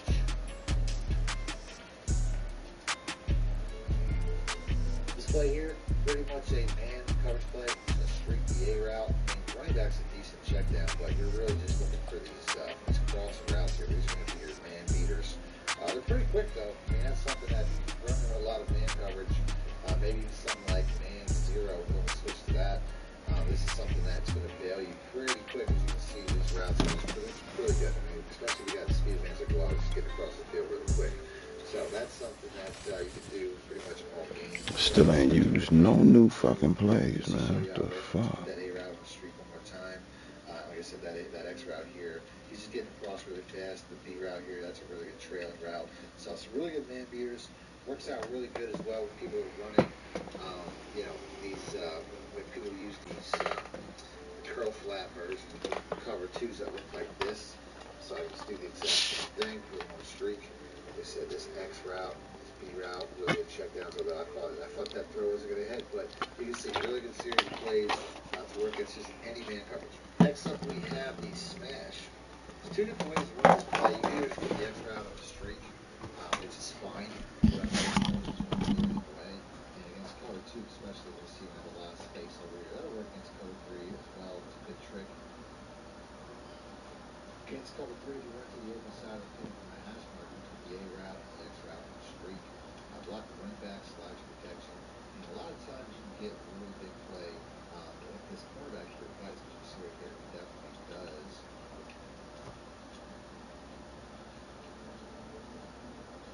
Put that X route on the streak, put the A route on the streak. Maybe motion this guy out. Although you can motion this guy out here too, put him on the streak. Against cover three, we get that cover three set up. We can have a lot of success with that motion. So let's go ahead and do that one more time. Like I said, that X route there is going to fade. Basically just create a lot of separation between, the cornerback and the safety. Like I said, you got to make sure you got cover three set. We're just streaking everybody. And we're going to have a lot of success. So let's go ahead and do that one more time. So there's a lot of space there. Pressure and all, still got it done. You get done much cleaner if it's not for the pressure, but ultimately you don't have a ton of checkdowns. So if you do it this way, just be aware that it's a shot play. I mean, there's not a lot of other options here. So I just put the A route and drag and try to create a little bit more of a check down, but you can see how you pretty much lose that separation downfield. If it wasn't the fact that Jalen Waddle, we probably wouldn't have any success. Next up, we have the halfback inside zone. Another play for this formation where essentially it's the best inside zone formation. There's no real reach needed, except you just want to make sure that you have a little bit of a gap to your left side. But this play here does a pretty good job of blowing up the holes. These inside zone runs are definitely some of the most consistent in M22, and it works really well with the stretch play. So like here, I can easily switch over to the stretch play because there's not necessarily a gap, or just run this and try to take it outside. Without a doubt, if you have spacing, if you have gaps, which a lot of defenses have, some defenses have more than others, you can see you can really have a lot of success and just get to the next level. But that guard typically will try to get to that second level and did a pretty good job there. Let's watch the replay. Early on, it didn't look like this guard was going to peel off. Like get over here real quick. Alright, whatever. But yeah, so you can see he starts off with double. Typically start with double and then they get to the next level, which is why I ran directly at him before peeling outside, because I wanted to make sure that he sealed that block so that I would have that space. Next up out of the single back thin pair, we have the halfback stretch. It's another play where if it's overloaded to one side, you can simply flip it, go the other way, and have a lot of success because there's typically, this formation forces the overthrow. It's not the defense itself. As you can see right here, when I motion this guy away from my line, this is the trick for him for a long time, the entire defense shifts. So it's really up to you. If you want to try to go that side, motioning him out can be helpful because then you'll get that tight end on that receiver, on that quarterback block, which can be helpful. Or in my opinion, it's best to just basically flip it and run to the other side based on the fact that this formation forces that overload, but you basically just have nothing to contest. Next up, we have the PA X burst cross. So another play that's good against random plays. Just going to look at the B route here on the streak, the A route on the drag. And it's pretty much, read it front to back. The running back's open here in the flat, and take that. It's typical with the cover 3 or cover 4, but I'm really working my way from front to back. I'm really working from the running back to the drag to the A route. The B route is really just there to pull coverage. This is pretty much going to be all that I do here. You can see, like I said, somebody's always going to be open right there. That was probably the most safe. I took a little while to decide because I thought that the deep route was going to be there. But ultimately, something will be here when it comes to all these particular plays. So that was probably the man coach where I think my control was on the linebacker. I got to tell you about jamming the defensive tackle with this remote, just so I don't necessarily run into those problems. Just want to do that one more time. This is down in there, probably wasn't too indicative of what I was going to be looking at. So right here, there's 3 levels crossing. One of them will be open every single time. The space is pretty impossible for any defense to take away. Next up, we got the stretch wide receiver screen. This is going to be best against cover 3 and cover 4 off coverages. Essentially, these screen plays are just really good anytime they run off coverage, cover 3, cover 4. It's really that simple. You have your stretch play, but you can't flip it. So it's not like the other play. You have to hold the button to hand off. Actually, I'm not sure if I can hold the button, it just hands off automatically. But typically, it's a good run play to the right side, which is successful maybe against a couple of different coverages compared to the X route, which is more just successful against cover 3 and cover 4. But ultimately, it's just a good play to mix in to confuse your opponent. Next up, we have the TE drive. This is going to be best against cover 2 man. All you want to do is put the A route on the street, or put the other route. It really doesn't matter. You just need somebody to pull back that safety. So it's really up to you whether you make it really a short route or a deep route. But ultimately, this B route here is going to be a really good play as long as you low throw it and throw it when it breaks back and away from the cornerback. Pretty much all these routes are going to have success against man coverages, including the RB route, which you can see just gets across quick to the A route. They're all man coverage plays. So I would just say it would probably make the most sense to do the A route on the street just to pull that cover safe back so you don't have an opportunity to jump in front of this throw, because that's really going to be one of the bigger, most consistent plays. The A route and the RB route will have success against man coverage, regardless of whether it's man cover 1, man cover 2, man 2. It doesn't really matter. Probably will fall a little later. I'd rather do a pretty job of holding that one or that play down. But he's a specializer. Most linebackers aren't going to do that. As you can see right there, get a lot more success and separation. So another play that will have success against, pro flats. So right here, like we have that pro flat defense. Second comes back inside is going to basically beat that all day. So anybody that wants to do any type of man coverage, no matter what the adjustments, this should have success. Next up, we got the stretch alert smoke.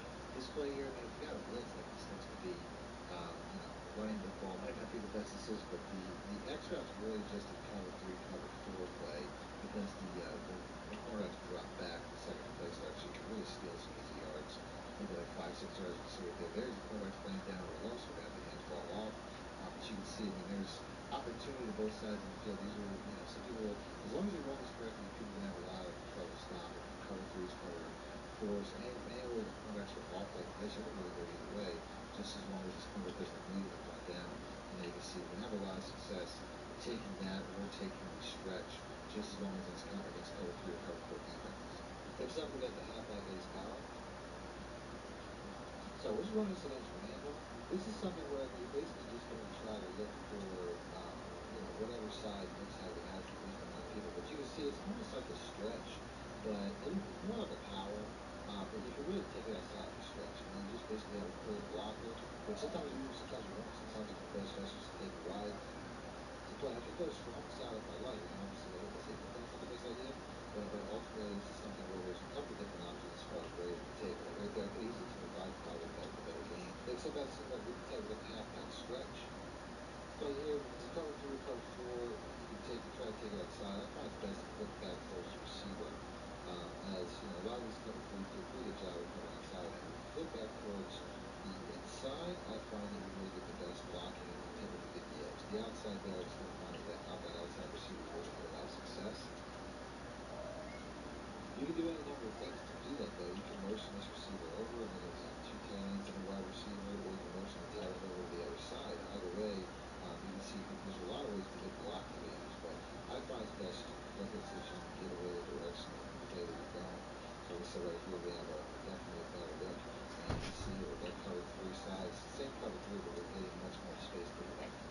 sudden we have the jet sweep. This is like going to work best against cover 3s and cover 4s. Any off-cover pretty much drop back. Typically, these jet sweep will have a lot of success because you're getting a tight end on a cornerback a lot of the time. That just makes it really easy, especially if you have a speed receiver. So this is something where, for whatever reason, you see the entire line blocks down, and I'd probably just take it wide. But I'm thinking if I get inside that cornerback, I can have a lot of success. It doesn't really matter. If they have a tight end on that cornerback, that's one of the benefits of having this type of blocking assignment. And it's still pretty jump out, of course. I'd like to go outside. I'll probably get 2 more yards. But you can see it's very consistent this year. This is only working 6 things.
jam plays, I'll specify in the video and I'll also try to timestamp below when the current gen plays are for people that are watching this from current gen. So make sure to check the description for timestamps. Other than that, just go straight right in the video.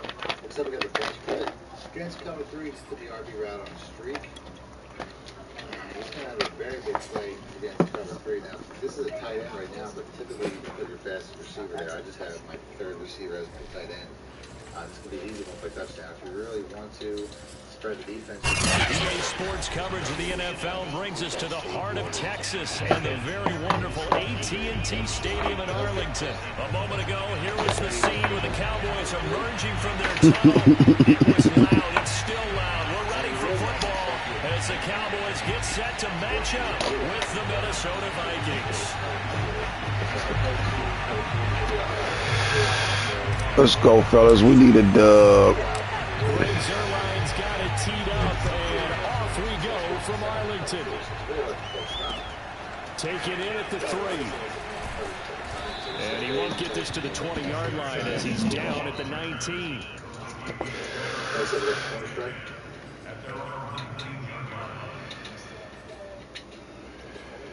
Against cover 2, pretty much any zone if you streak the RB route, the B route will typically get open, but against cover 2 it's going to be especially, open. But pretty much any zone will have those backs. So here's a 1st and 10 now, down inside the 20. They go play action. Cousins. They'll dump this off to Cook. He'll be right at the 25 after a gain of 6. I like it, I like it, I like it. Get everyone involved in the passing game. And you know you can create those great mismatches throwing it to your guys out of the backfield. And on the first drive, that can also help establish some rhythm, right? I think so. It gets everyone involved. They feel like they're part of it and really gets them amped up as they go forward.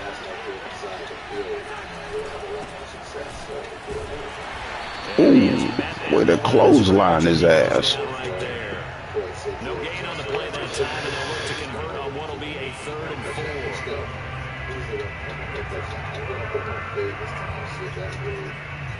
Makes a difference. So just get out there a little bit further. I want to score a touchdown later, but it's just not fast enough. Play action now. Cousins. That's caught by the tight end, Irv Smith Jr. And he'll go out near midfield at the 49. Well, a lot of times when you get a manageable 3rd down situation like this, you have to think about your tight end, and he comes through for him, picking up the 1st down. 1st down, here's the run with Cook. My fault. And they'll get him down as he's inside the 40. And that's a run that'll energize an offensive line. They'll take that one all day long. Fundamental breakdown by the defense. You've got to be able to make plays on the edge. So from Cowboy territory now, here's 1st and 10 at the 39-yard line. On play action, Cousins. Open here, Adam Thielen. Okay, you playing too far back. And that'll make it 2nd and a foot or so. Nice methodical opening drive here. They're already into field goal range. They're in a good spot. You know that people like to take a shot in this part of the field. But at the same time, as methodical as they've been, they might want to run the ball a little bit. Ah, you fail. To the red zone, they have options now. They've come out with a purpose. Now that's the way to do it. Hand it to someone with vision and good footwork, and add in a little bit of power, and you find a way to pick up first downs. Off the play fake, Cousins. Need my ball back. And that is caught on the right sideline, but out of bounds, says the line judge. The throw took him a little too far at 2nd down. Close there. He caught it, just wasn't able to stay in bounds. And that's where the sideline was used as a 12th defender. You know, 11's legal. Ooh, I hurt myself with that. Good shit, good shit. Sammy sideline. Sammy sideline can protect you at times, and in this case, that's exactly what he did for the defenders.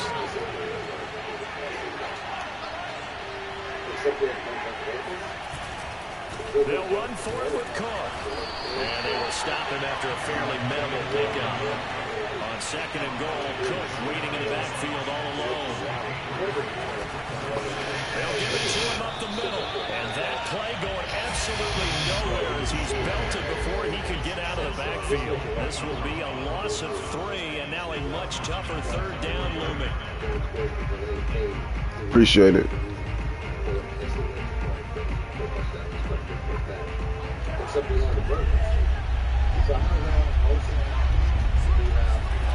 Now Cousins here on the bootleg. Oh, good shit. Good shit. I ain't stick with him. Damn. Same shit. Not sticking with the motherfucking receiver. That's my fault, fellas. My fault. He's got it, and the Vikings take a 7-0 lead. Tighten up, fellas. They ate the clock up on us, too. We can't be having that. Come on now, fellas.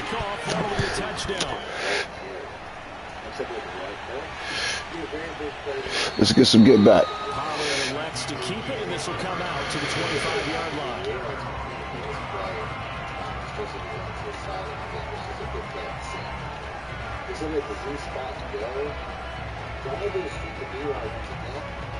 You are around here have the most success against cover 2, against cover 3.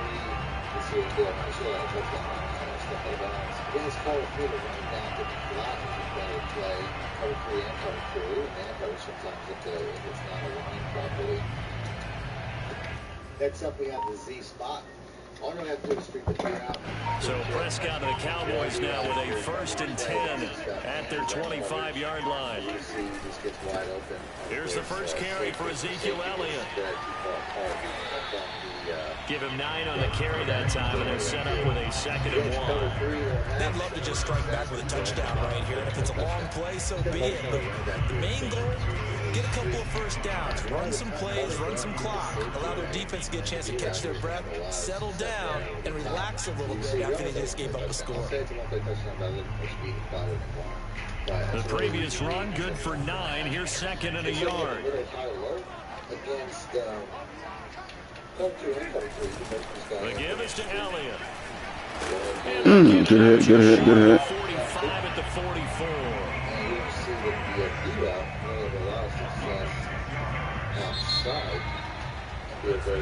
After 1, 7-0 on EA Sports.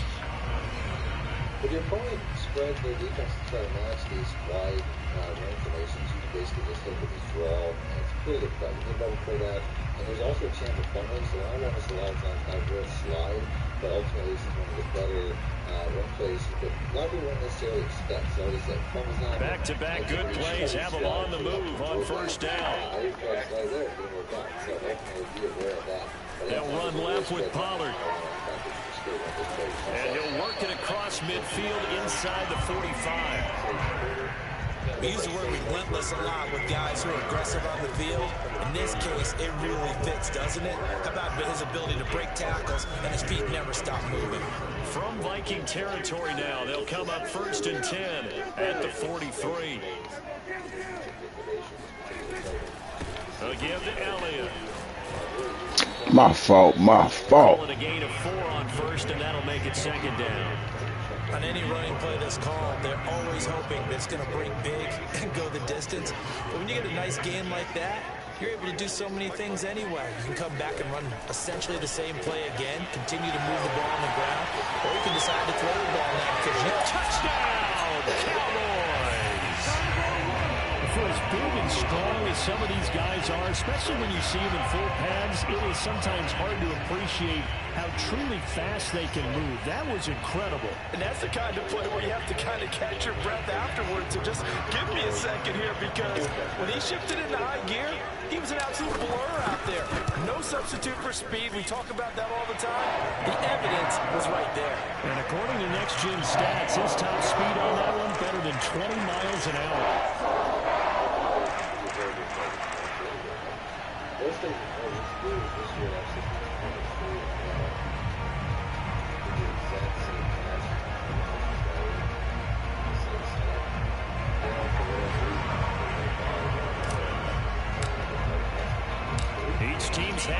team has scored. 7-7 here as the kick's away. Kene Nwangwu now out of his end zone. And he will be brought down here inside the 20. Good coverage as he's dropped at the 17.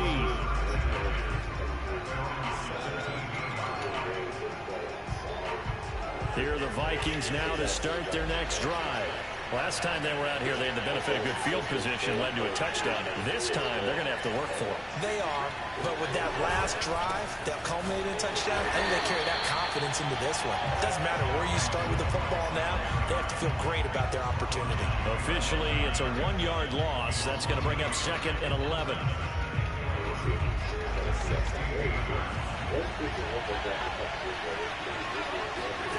From the gun, here's Cousins. And that falls to the ground, incomplete. A nice job of bodying him up defensively. And now it brings up 3rd down.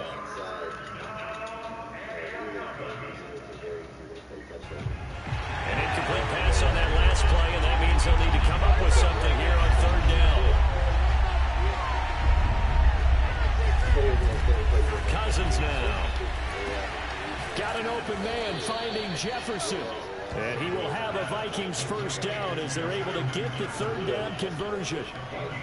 That's a pretty good throw on the curl route there. 3rd down, and they pick up a 1st. Defense should be aware for that, right? They should be aware, but it's so hard sometimes. Yeah, it's not easy. Because when they sell that route really well, you think they're going upfield, then they curl back, show their numbers to the quarterback, and complete the play. And he's going to lose yardage and be backed up to the 25. Not what they had in mind there. That's going to go as a loss of 4. Got to give some credit there defensively. They snuffed out that screen early on 1st down. Really read it well, didn't they? Because they didn't bring the pressure that they expected. They covered all the passing lanes. So once you there we go. Rifles one, that's going to be intercepted. Picked up by Anthony Brown. Good shit, good shit. Into the end zone, and the Cowboy defense has a touchdown.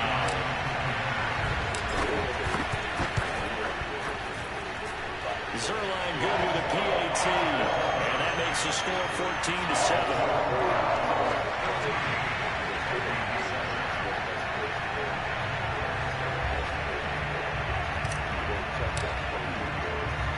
So they'll get another shot on offense following that pick 6, and now the kick is away. Nwangwu now from his end zone. And they'll get him down right around the 25, actually the 26 officially, so a net gain of 1 there.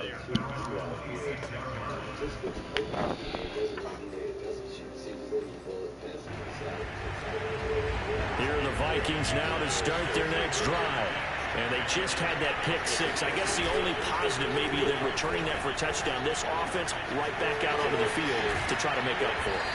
I like that because now it doesn't give them a chance to go to the bench and really settle. You know, to sit there and kind of seethe over the idea that they turned the ball over previously.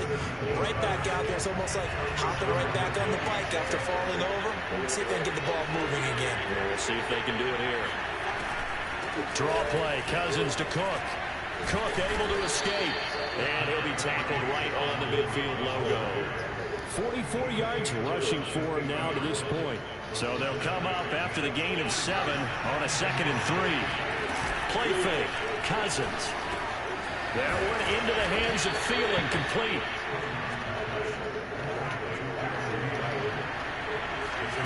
A 1st down throw for Cousins. Open man. Once again, it's Thielen. A gain of 6 there on 1st. On 2nd down, Cook. And tackled down after a gain of 3. Leaves him with 1 yard to go on 3rd down. Brandon, all things considered, they have to feel pretty good about getting that type of a gain, considering the blitz that they just had against them. Heavy set out there on 3rd and 1. And they'll let their fullback try and push the pile. And it gets it to the 34. Good enough for the 1st. Now the offense going to use the 1st of their timeouts as the clock will stop with 45 seconds to go in the 1st half. From the 34 now, here's 1st and 10.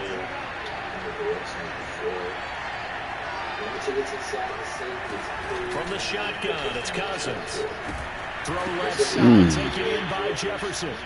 And he's got this down almost to the 20 before he's dropped. Cousins now to throw on first down. And complete. Oh, you got to make that tackle, baby. And a nice job to break through one tackle, but it slowed his momentum somewhat, and he's taken down right after. Not much there, only a yard. Throwing again on second down. Cousins. Good hit, good hit. Back at the 27-yard line. He's sacked. And we're going to get a timeout with 2 seconds remaining in the second quarter.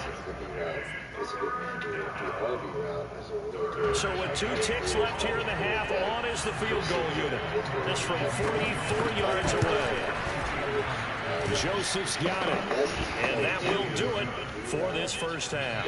So we've hit intermission. It's halftime. This is the NFL, and it's a presentation of EA Sports. Both teams making their final preparations for the second half of action. So with that, let's get you back out to Arlington, where we rejoin Brandon and Charles. And we welcome you back live now inside the booth alongside Charles Davis. I'm Brandon Gordon, set and ready to rock for the third quarter. The Cowboys will get the football first here, and they have the lead as well as we are underway in quarter 3. This is Tony Pollard.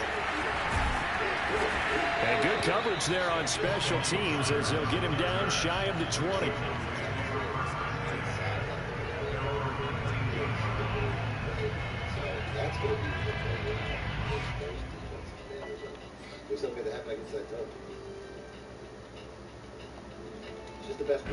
The Dallas offense here set to begin the drive. We have not seen much on offense from either side. These last few drives, it has been a struggle, hasn't it? Totally, and you're thinking to yourself right now, if you're on offense trying to get things figured out, okay, we self-scout every week in our game plan. How many things do we do at certain times? What are our tendencies?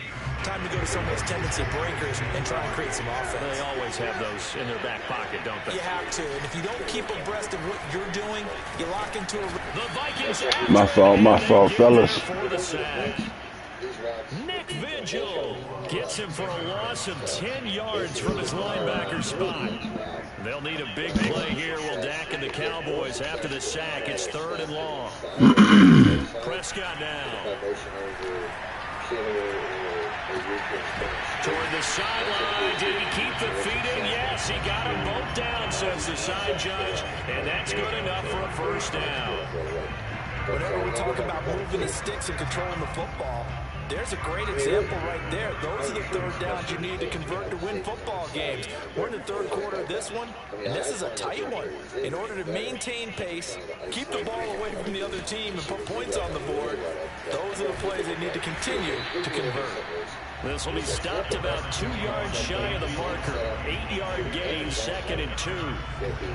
And there we saw one of the downsides of blitzing during a rundown, because sometimes you get out of your gaps. You don't fit the run quite as well because you're headed towards the ball carrier with abandon. On second down, good D. And he is going to be stopped cold behind the line of scrimmage. 2 yards the loss, and now they go from 2nd and 2 to a tough 3rd and 4.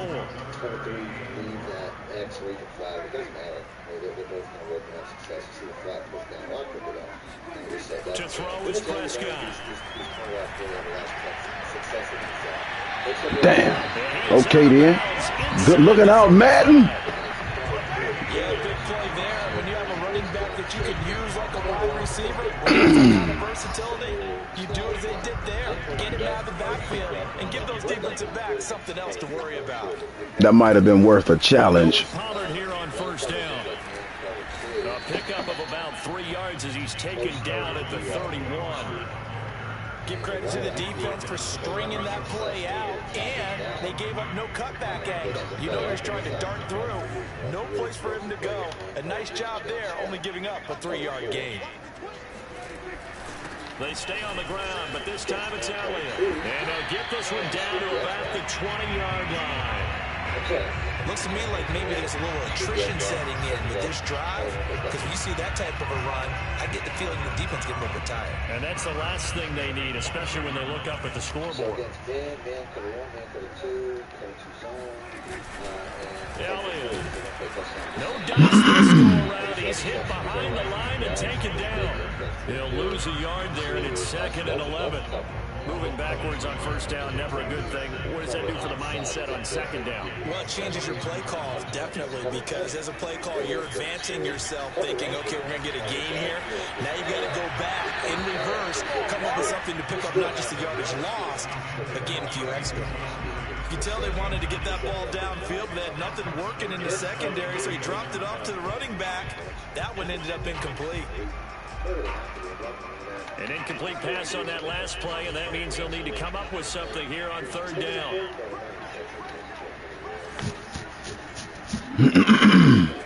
Here's Prescott.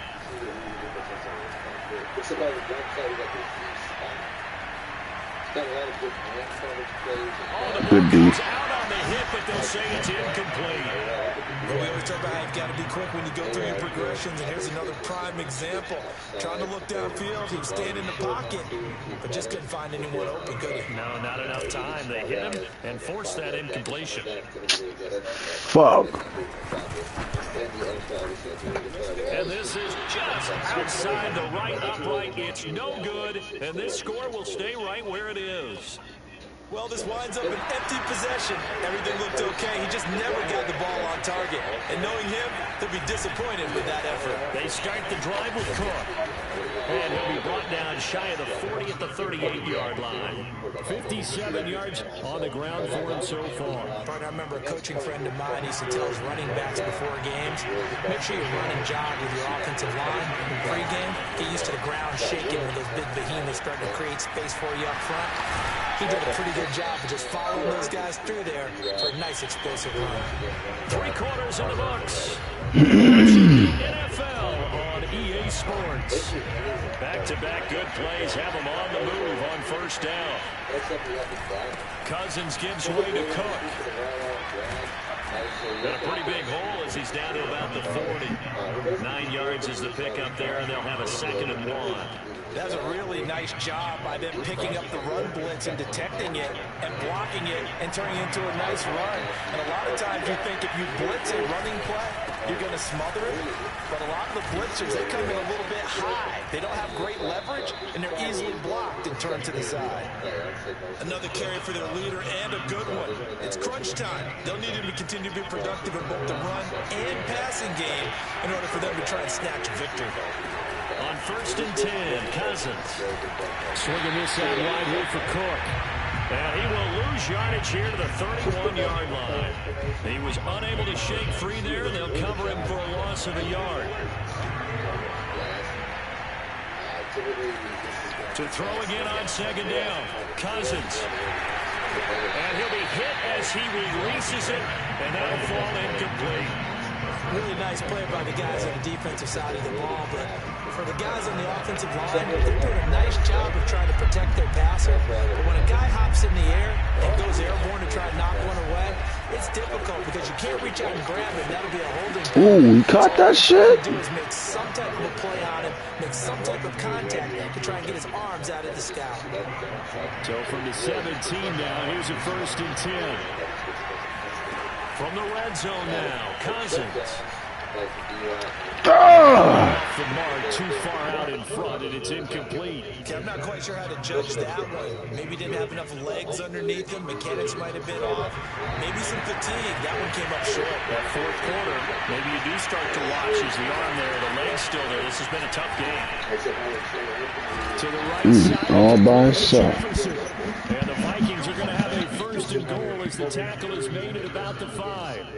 And here we are in the 4th quarter, partner. We're watching them drive for what would be a go-ahead touchdown. And you and I both know this is where you need a quarterback who can keep his cool back there.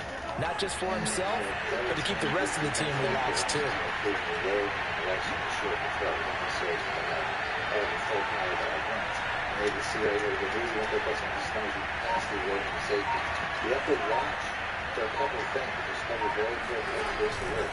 They'll run with Cook. And he'll get in. Touchdown, Minnesota. Dalvin Cook, a 5-yard touchdown run. And the Vikings are going to retake the lead. Now an important extra point here to stretch this lead to a field goal. He's got it, and this is indeed up to a 3-point lead. Missed that crucial field goal. Joseph tees it up to kick off following the touchdown. Blaze up, coach. Take a quick blast. A fair catch, a signal for, and take it. 2-minute drill, baby.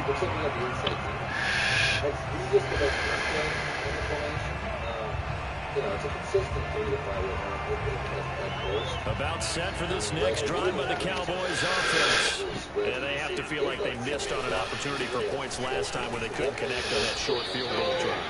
And no doubt about it, because they were counting on those points. In today's NFL, let's face it, that's really a chip shot, right? That's anything inside 40. Yeah, they're counting on that going through the post. But we've seen it happen to teams before. Some of the best kickers in the world can miss kicks like that. Can they come back now and redeem themselves?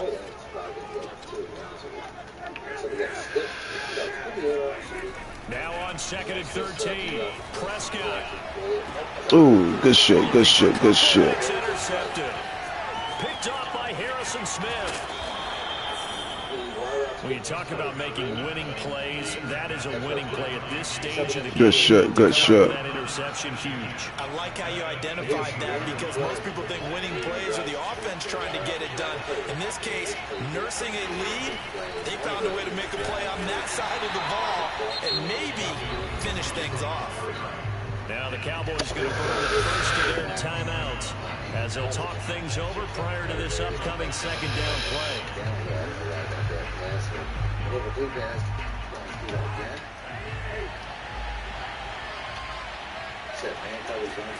Cousins here to throw. That's to Cook out of the backfield. And they'll bring him down at the 13-yard line.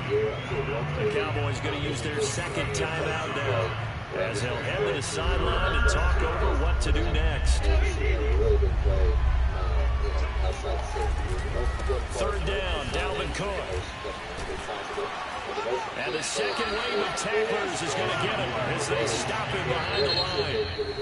The Cowboys signal for their 3rd and final timeout, as they'll get it with just over 90 seconds to go in the ball game.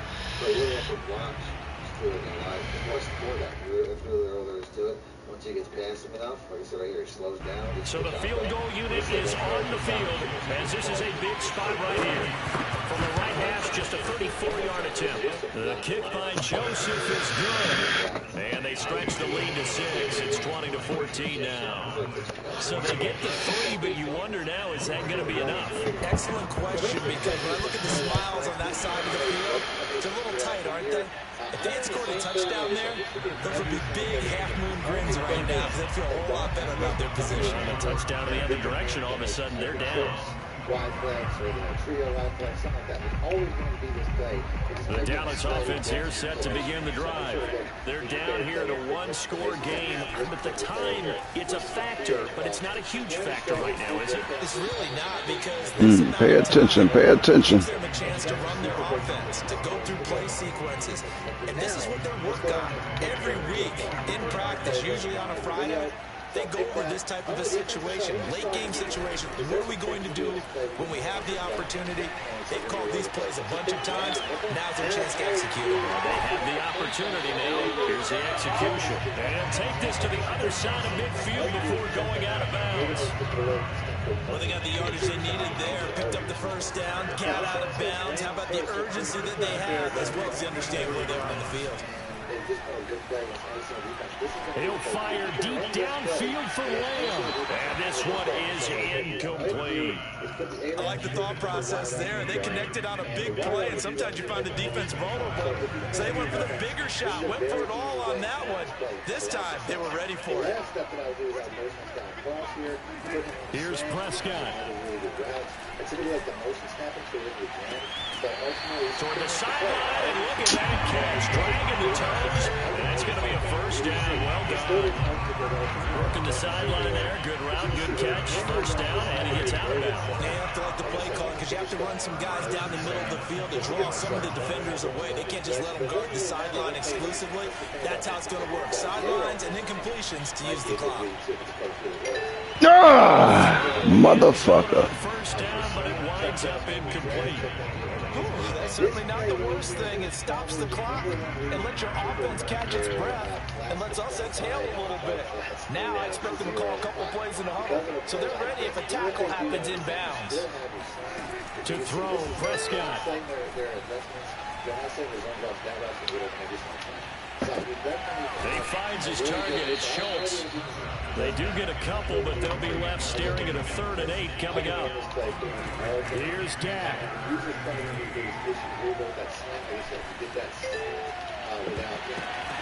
That's incomplete, but pass interference, baby. So hang on, a big call coming Damn. accepted as it moves the offense backwards. But ultimately, there's a lot you can play that I never really realized the first year. This has been a broken play for guys. So down 6, and they know they need this one on 4th down. So we're going to start off with cover 2 like the other. Desperation time. Prescott on 4th. And it's incomplete. They cannot convert. Damn, that was 4th down too. Good shit, man. Good game, brother. Such little time remaining, and the Vikings defense is going to get the football back. Cousins is going to take this one down to a knee and in. Good game, good game, good game. They took a knee to finish this one off. To me, that's the only thing they lost in the 4th quarter. How about that comeback? Yeah, trail coming into the last frame. Yeah, send it, send it. Done, taking the knee. I don't think we really have to put any. So the final seconds have ticked away in this Minnesota victory. And it was their defense that really made the statement after the break. They pitched the second half shutout. Yeah, think about the team that just got vanquished. They did score in the 2nd quarter. Do you think they thought at all that that would be their last points of the game? No, but what a second half. The adjustment, whatever they did in the locker room, it certainly worked. It certainly did, and you're exactly right. Whether it was an adjustment, whether it was just more focus on what they planned to do going in, whether they just played better, whatever it was, it all came together in the 2nd half, and no points were allowed. That's a great way to close them out.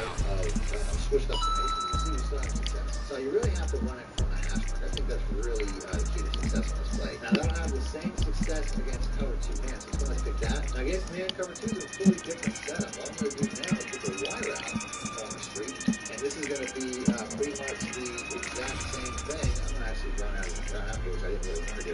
And now you can see we're just splitting those stages you're watching. So this play here, I probably need more space to make this play happen. It's another play that's going to be beneficial to run from hash mark. It's another play where it's going to be beneficial to post this guy in and put him on a pass block. You can also put him on a drag up if you want a check down. So we'll put that wide route on the street or a fade. I find a fade sometimes is better. And now I have a check down to go along with what I'm trying to do. But that's ultimately not what matters. I'm going for this home run. You can see single up is not the fastest side of these best. That's the split. The cover 2 safeties for one touchdown every single time. So that's both cover 2. Still as we move on to, we'll do man cover before we go to cover 3. Against cover 1 man, you really don't need any adjustments, but I'll do the exact same setup that I was doing previously. Check down all this stuff. Because ultimately the B route's going to toast just about any single.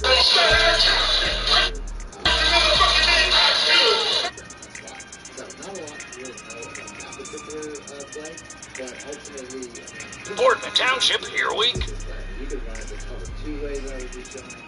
We basically just have to drag check down. The X route will have a lot of success. But ultimately, against man, this deep cross will just get destroyed out. So now, cover 3 is probably the most unique. So let's pick this again, and we'll go cover 3. Against cover 3, the only thing you really got to do is post this tight end out. This is the only time I'm really going to be doing this. Then I'm going to put the B route on the street or fade, doesn't really matter. And you're pretty much going to see we're going to have the exact same result. This one here, I find takes a little bit of time. You can see the separation. Happy birthday to you. Happy birthday to you. You see, a lot of cover 3s, these corners don't react like this. They don't stay down. They don't stay home like this, where they basically just leave. Look at all the separation. Look at the separation there is between this guy and the safety in the center of the field. That's a good 20 or 30 yard separation. Like I said, since the last patch, this isn't something that you see a lot of. So the fact that does that is huge, and then you can see everyone's going to This streak is really just keep that safety at home. And then this guy here, once he crosses, I mean, it's pretty much, I can throw it and then he comes down. I see through it kind of late. I mean, look how much space he has to get to that spot before this comeback or the safety reacts. Now, if I have my fastest receiver at the wide route, I'm pretty sure I don't have the most amount of injuries. But since I don't have that, it's a much better way to do it. We're going to isolate this cornerback because this makes it a guarantee where otherwise it's not really a guarantee. So everyone's saying, not really till he gets crossed. That ball's in there, put position where the cornerback can catch it. We need to do a catch and run and have a lot of success. Next up, we're going to do cover 4. We only have 2 defenses left. We'll start off with cover 4 quarters, and then we'll do cover 4 drop. Now, cover 4 quarters is the easiest. We're not doing anything. The B route here just gets past everything. I mean, this is just a short play. I don't even know what to say. I mean, that's something. If somebody's still running cover 4 is definitely not as good as it was in your past. But you can see I don't have to make any adjustments. I just run this play as is. The B route just gets lost in translation when it comes to these guys. Man, we're going to go one more team. And then last but not least, cover 4 drop is going to be... That's 3 L's, baby. So another play, we got to motion off this tight end, and we're just going to put the B route fade this time. So once again, another different receiver on this particular play. You can see here the Y route this time is the guy that gets over the top of the cover cornerback. We're about 10 miles or so southwest of downtown Los Angeles at SoFi Stadium in Inglewood. Straight ahead, we've got a good one on tap here between the Dallas Cowboys and the Los Angeles Chargers.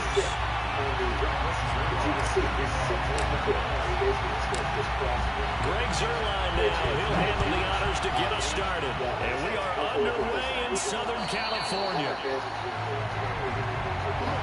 I'm not going to say that it's better necessarily, but it's just a quicker route for the wide route. So we'll get across the field quicker, I guess is a more appropriate way to say it. And then you can see here it has the exact same success. It still gets over the top of that cornerback. So, like I said, this play here, you can follow this on every single play of the game.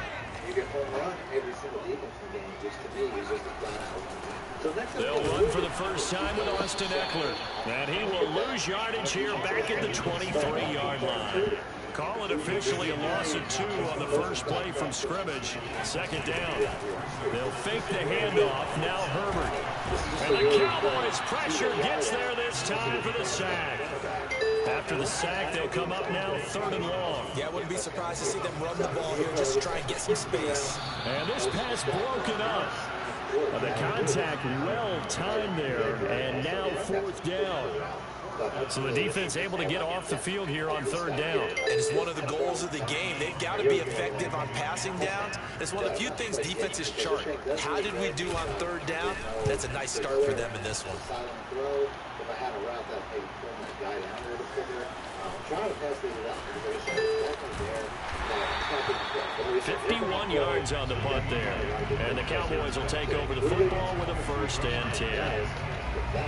Same setup over here. But ultimately, the Y route gets around his own shot a lot of times. Not his own shot, the route with the, whatever the man press is. It works really well against cover 2. And it's really pretty much the exact same thing. I like the motion this guy cross just because it matches a lot of the other plays and it also gets in the way of running into my receiver. So once this Y route gets out around, like I said, it's a lot of time doing a lob it there, pressure a little bit so I don't play good throw. But a lot of the core of bullet pass can be sufficient just as long as you make sure that you have. And with the play clock reading 4, we're going to get a timeout. They'll have 2 remaining as we step aside here in this first quarter. Very big play. So it's not a one-play touchdown. It's a very big play. And that's a really good one play here in the halfback inside zone. This is something you pretty much just don't want to run if your opponent isn't respecting the run. It's a really simple run. At any point in time, so Prescott and the Cowboys now with a 1st and 10 at the 39-yard line. Now the first carry for Ezekiel Elliott. And the play goes nowhere. Losing yardage back near the 40 at the 39. Officially, it's a 1-yard loss. That's going to bring up 2nd and 11. Typically, the inside player would be there. Now Prescott. Swinging this out for Pollard. So the completion good for 7 there. And that'll bring up a third down.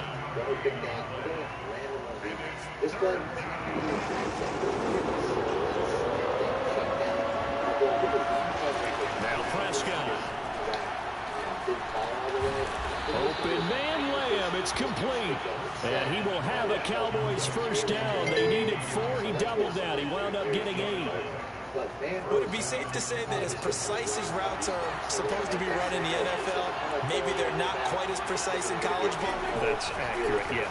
And I think we saw a college route in the NFL there.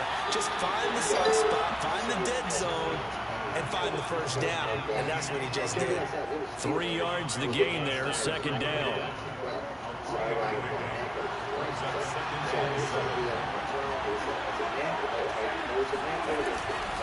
Now Elliott. And he'll be close to a first down at the Chargers' 38. A gain of 3 last play. This time they double it and pick up 6. A quick burst there, and he nicely bit off a pretty decent gain. This is 3rd and 1. Very likely 4-down territory, even if they don't get it, though. They'll try and run forward with Elliott. Good D. Work his way forward, but it looks like he did not make it. Calling no gain that time, and they're going to be left looking up at a 4th and 1. Get a little bit better blocking, but at the end of the day, it's just a good one play that makes sense. I find that if you don't have to block it, they'll run it with Elliott. And he's going to have the first down, yardage to the 35. So he needed 1. He ended up getting 3. And I really like the way he ran that one, too. That's really intelligent running because oftentimes a running back could get too greedy. Try and hit the home run on a play where you just need a few yards. Well done there, making sure he got the first down and not worrying about trying to get a touchdown. Give him 3 on first down. It'll set up a 2nd and 7.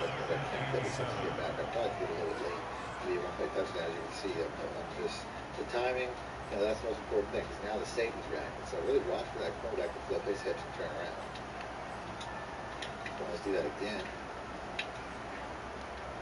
So once that quarterback plants his feet, bomb it up because the safety is reacting to get it. And the reason once they touch down against Cold Beers, when they get a pass.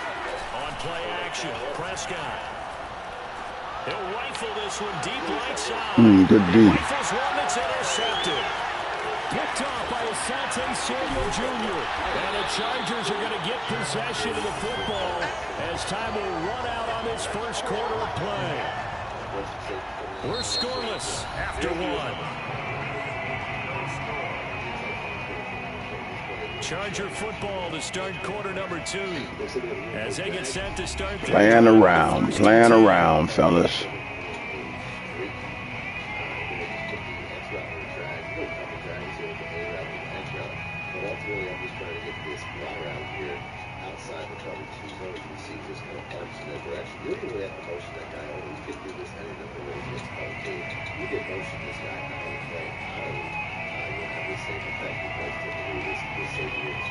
The Charger drive about to get going. And a 3 and out on that first drive. We'll see if they can do better here. They should have a better opportunity because the nerves should be settled now. That first series, everybody goes out with a little extra emotion. So now they get a chance to go back out and say, okay, now we're into the game. Let's go play and play as best we can. You almost get a mulligan then on that first drive. Sometimes it absolutely serves that way. You get a second opportunity. Nothing big happened. But then again, you didn't commit any mistakes either. Off you go. Except we have the inside zone. A shotgun snap for Herbert. Looking left side, and he's got a man. That's Williams. The reception good for 7. It's 3rd down. Herbert now. Open man for him. He's got it. And he'll be out of bounds after getting this one across the 40. And that's how you pick up a first down. Not only does he make the catch, but has enough body control to get his feet down inbounds, toe tapping and dragging to make sure he gets it done. And very little daylight there. He'll get a couple up to the 44. What a dimension this man brings to this defense. He had his mind set there that he was going to get in and make that tackle. He really flew to the football. A play fake, and now Herbert to throw. And brought in by the tight end Cook.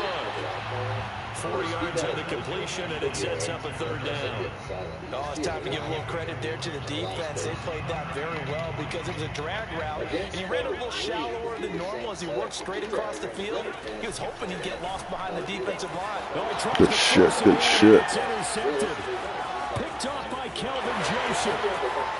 And he takes this one back into the end zone, and the Cowboy defense has a touchdown. Now Greg Zuerlein on for the extra point. And this is up and good to make it 7-0 Cowboys.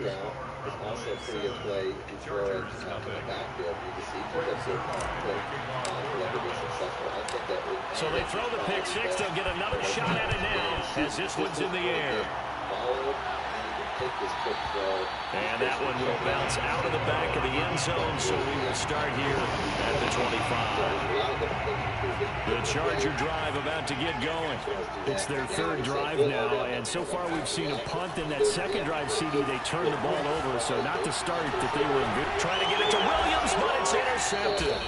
Picked off by Trayvon Diggs. And they take possession 2 yards away from midfield at the 48-yard line. Or help him, or those running backs. So like I said, it's really catch-22. If they base the line and try to take away that running back, because obviously they're pretty risky, then you're going to have to figure out anyway. Because now a first down carry by Elliott. Very explosive play situation. Broke through some contact, but unable to reach the 40. 6 yards on that last play. Here's 2nd and 4. That play fake to Elliott. Now Prescott. That is caught by Williams. And he's taken down, but not before reaching the 10-yard line. A big connection on that one. 31 yards. Every defensive staff harps on limiting explosive plays. Job not so well done there. Yeah, they talk about it all the time. A lot harder to stop, though, isn't it? When you think of an explosive play, most offensive staffs define them as passes of 20 or more yards and runs of 15 or more yards. They went zooming past that number there.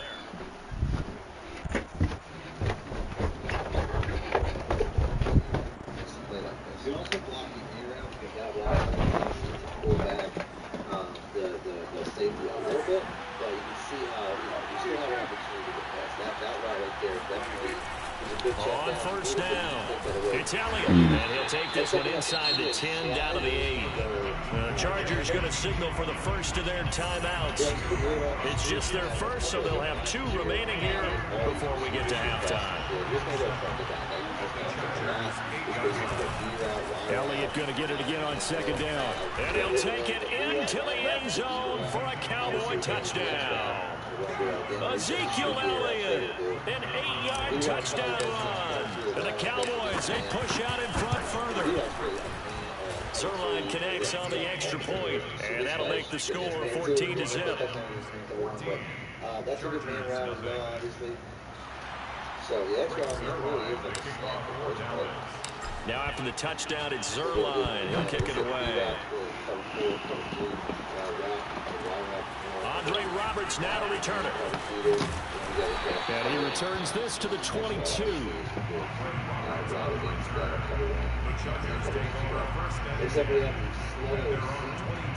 The Charger drive about to get going.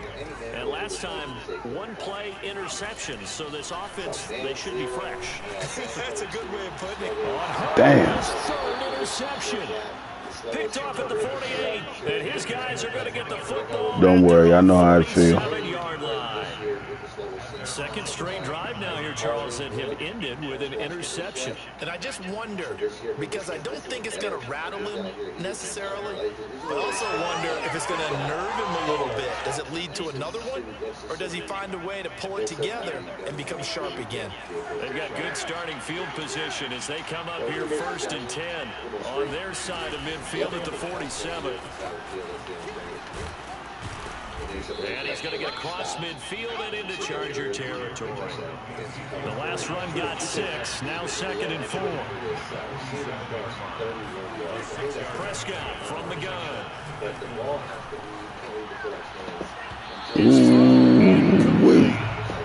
certainly appeared to take away his first read, and by the time he tried to look elsewhere and find an open target, the coverage was too good. That one falls incomplete. The other thing is you have to wait for this quarterback here to slow down and stop. Basically, he starts to try to take on the cross and receive it because it's responsibility. That's why I say that. Now they face a 3rd down and 4 after that incompletion on 2nd down. Out of the gun, here's Prescott. Damn, Dak, what the fuck? More problems here on 3rd down. They've converted only once so far in this first half. And you know as well as I do in this league, if you don't win on 3rd down, it makes it hard to win a ball game because then you're relying on your defense, you're relying on your special teams. You've got to get it done with your offensive unit. 4th down, Prescott. Damn, Dak, what the fuck? They could not convert, and they turn it over. Mike McCarthy took the gamble, didn't pay off. And the Charger defense stands tall, and they get the football back. The Charger drive about to get going. That's caught right side by Palmer. And taking it across midfield and inside the 45. Herbert setting up to throw on 1st down. And that is incomplete. It certainly didn't appear that that's where he wanted to go with the ball initially, so he tried to get something out of it by dumping it off to his running back unsuccessfully. An incomplete pass on 1st down. That leads to a 2nd and 10. And we have a big play at both sides of the field, except we have a PA cross. He's playing a natural one-play touchdown against cover 3. Here's Herbert. Throw right side, complete to Williams. And brought down, but able to get it to their 30-yard line. Now the Chargers will use the 2nd of their timeouts as they'll stop it with just over 40 seconds to go in the first half. Post-patch plays, but still very explosive play that's coming through. We'll do it again. I don't have my fastest receiver running this. I can block not wide out. That's the one thing. Fastly up a little bit. As you can see, there's a very easy seam there against cover 3 defense, and you're ready for the open side of it. The open hash marks. So 1st and 10 now from the 30. Herbert back to the air. And it's incomplete. Took a shot, couldn't connect. This team is not going to make it easy for you. They're a physical group, and we just saw it there on that play. It came in, made the contact, just as he's trying to haul it in. Throwing again on 2nd and 10. Herbert. And this is Cook with a grab. And he's going to have another 1st down here as the tackle's made at the Cowboys 16. Justin Herbert looking to pass. Eluding the pressure right.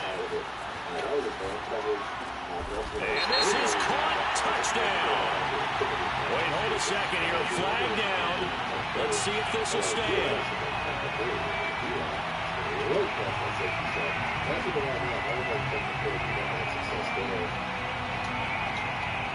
So the illegal forward pass also costs him a down, and now it's 2nd and long.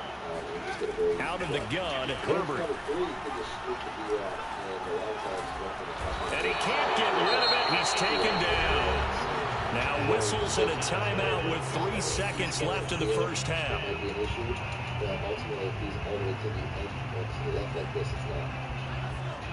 This is by the offense. He goes with the wide receiver curl. The final shot before the break for Herbert. And he knocks the ball away, and it falls incomplete. That's it for the first half. 2 more quarters to go. We'll have plenty more to see after the break. Both these teams, no doubt, making their final halftime adjustments as we speak. And for the call of the second half, we get it back out to Brandon Godden and Charles Davis. After early easy play outside against cover 2 zone. Against cover 3, just fade the air out. Welcome back. Halftime over. We are ready for quarter number 3. Alongside Charles Davis, I'm Brandon Godden. The Cowboys will get the football first here, and they have the lead as well as we are underway in quarter 3. Taken at the 15, a short kick. And he'll take it a yard or so past the 20, call it the 21. is a big play, RB route.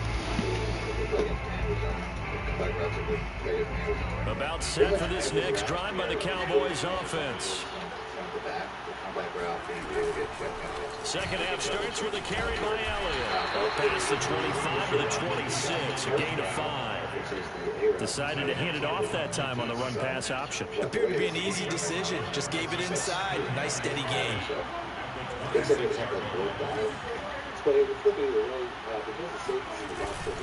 On second down, Elliott once more.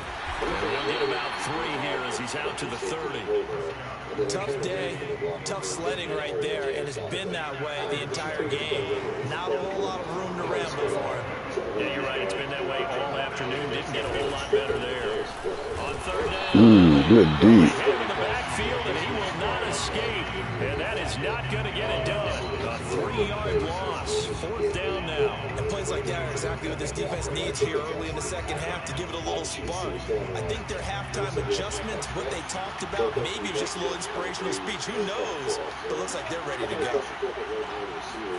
Prescott to throw on 4. Man open, that's complete to Dalton Schultz. And he's able to get the first before he's taken down at the 36.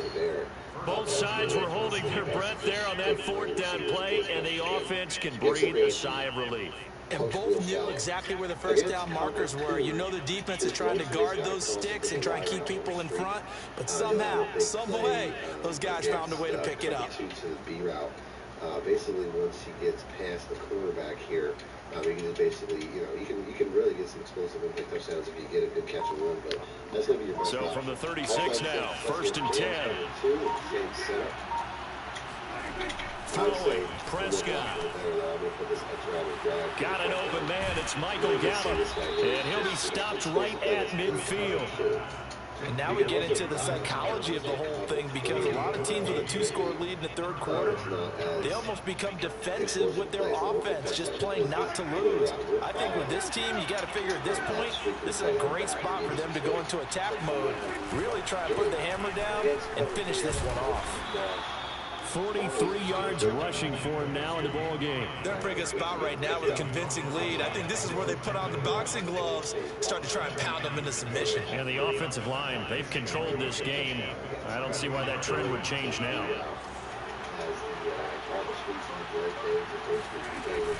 Elliott going to get it again on second down. And this time they were ready for him as they'll stop him right at the line of scrimmage. It'll be a loss of a couple on the play, so now third down coming up. From the shotgun, it's Prescott. He'll get this out wide here to Elliott. And he's brought to the ground with another first down at the Chargers 30. I like the play design there. They occupied the defense downfield, everyone trying to account for someone. But unfortunately, they didn't account for the running back slipping out of the backfield. And he was absolutely unnoticed and wound up getting big yards on that play. Prescott looks to throw on first. Ooh, wrong motherfucker. There's one that's intercepted. Picked off by Asante Good shit. Jr. And he brings this one back. It's a pick six and a Charger TD. Well, dare I say it, it's kind of quid pro quo. Both defenses now getting an interception return for a touchdown. Your vocabulary, sir. Well done. Extra point good by Hopkins. And that'll cut the lead down to a touchdown. So they'll get another shot on offense following that pick six. And now the kick is away. Taken at the 15, a short kick. And he won't quite make it to the 25.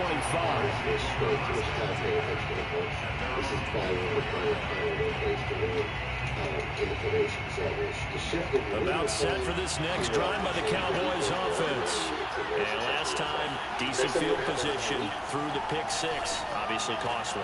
But they can't afford to just bunker in now. All right? Good field position means go ahead and attack on offense. Try and press the advantage a little bit. They just have to be better with the football on this possession. So the last one didn't bother you too much last time. No, because it's exactly what you're supposed to do. You can't have good field position, not try to take advantage of it. Sometimes the defense makes a good play, too. They'll run on first down. It's Elliott. And they'll get him down as he's inside the 40. I'm guessing you'd say this is kind of the key here. Grind out some yardage, work on that clock, see if you can continue to tick it down. Definitely, you want to bleed things out at this point, right? Continue to possess the football, gain some yardage, and put the onus on the defense.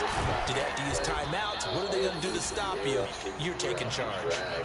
Well, that should be a reminder defensively, and I think it's a reminder to myself because you just can't sell out to stop the run. There's still enough time that this offense can move the football. Even on first and second downs, and they obviously picked the right spot to throw the ball there. So after the loss of a yard, they'll look to push forward here on second down and 11. Now Prescott. Throw left side complete. That's Elliott. Yeah, the Cowboys are going to be set up with a first and goal coming up as they get him down at the 6-yard line. So first and goal, 6 points here would go a long way toward wrapping this one up. Now Elliott. And he is into the end zone for a Cowboy touchdown. Ezekiel Elliott, his second touchdown of the afternoon. And the Cowboys will extend the fuck going on with my kicks this morning? Zerline good with a PAT. And it's now 21-7. The outside receiver is trying to do separation, but it's not something you really have to do. Something that I've just given through habit. It kind of gives away where you're going, but against cover 3, especially, it's hard to run. Now after the touchdown, it's Zerline. He'll kick it away. This taken in at the goal line. And he's up past the 20 to the 22-yard line.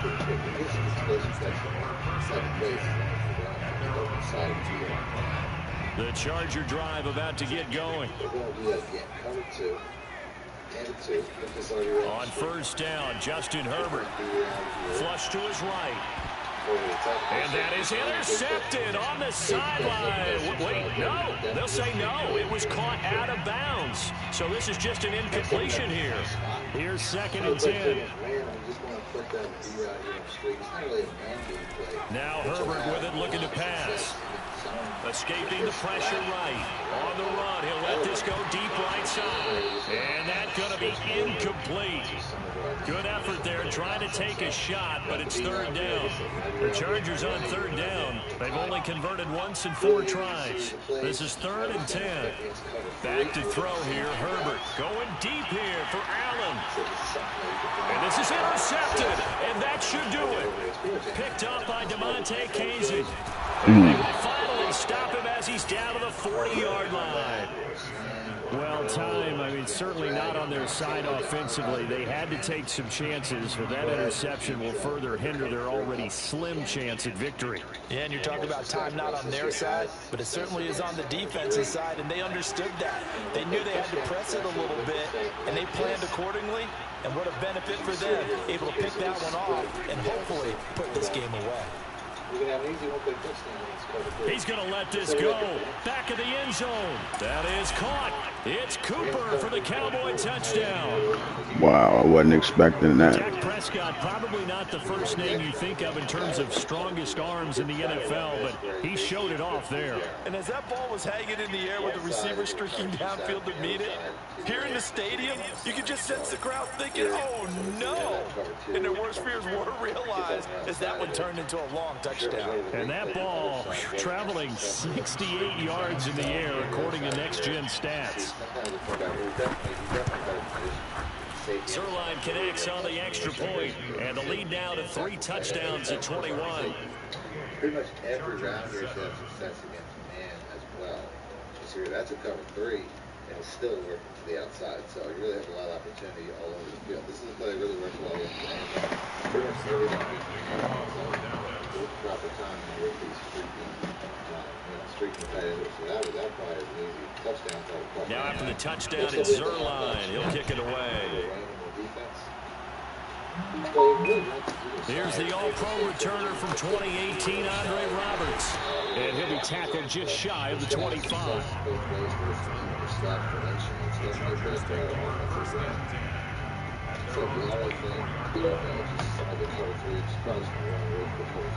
That's about it. Except we have the half-back running. The Charger drive about to get going. And following the interception, just any interception, are you a little bit more cautious when you start that next drive, or no, you just throw that out the window? I think you are. I don't think that there's any way you can run back out there and go, totally didn't affect me. Let's just go ahead and be loose with the football again. You're going to take care of it, but you have to be careful about being too cautious because now you can't run any offense at all. Still want to attack. We'll see how they attack them here.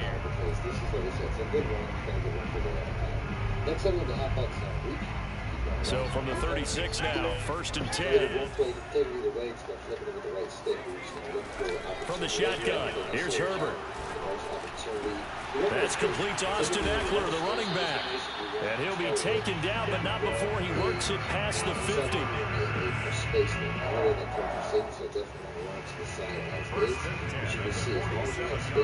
Just 2 minutes remaining here in the 4th quarter of what has been a one-sided affair.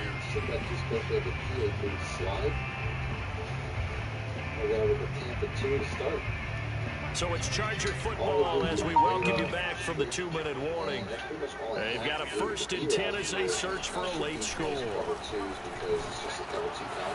Herbert's throw going into the hands of Williams.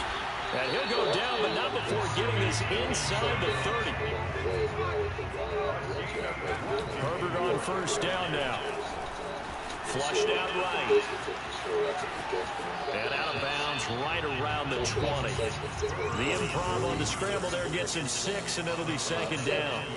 Okay, he's not going to get the 1st down, but this is still a nice job of buying some time and then running to get to the sideline and get out of bounds and avoid the big hit.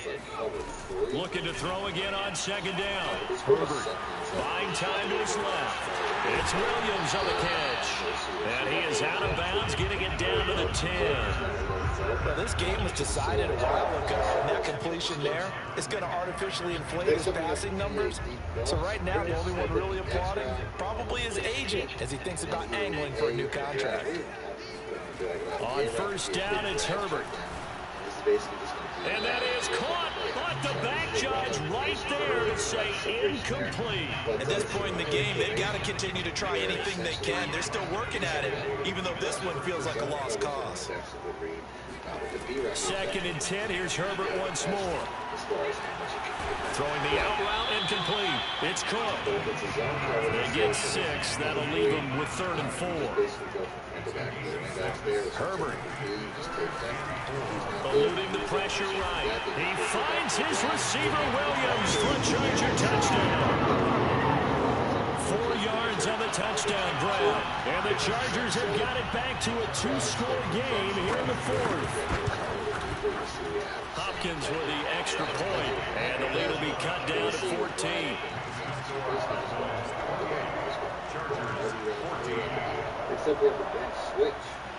So 2 scores down, time definitely not an ally, but here comes the onside kick.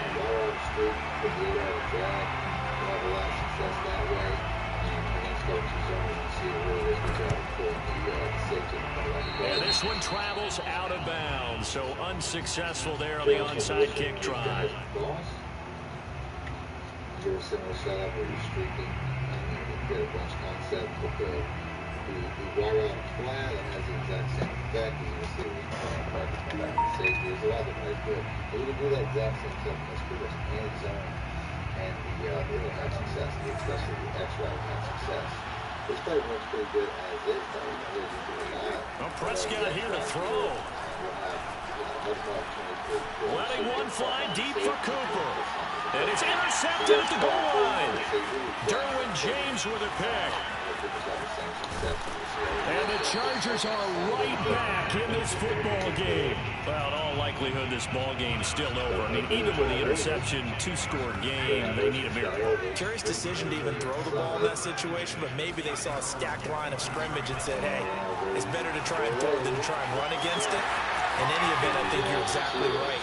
Now, the other team can pad their stats, but I think they're going to win. Yeah, but still, don't change the challenge just yet. One play has him up past the 40 already, and another 1st and 10. Now Herbert. And this is intercepted, and that should do it. Picked off by Micah Parsons. And you have to wonder, Charles, a game like this, 5 interceptions, what does this do to the psyche of a young quarterback? But based on the fact that he's still out there and he threw a 5th interception, I'm wondering if his head coach believes that he's really strong mentally and wants him to play through it. Because otherwise, you need to get him out and fight another day, because this could leave lasting damage if he keeps throwing interceptions.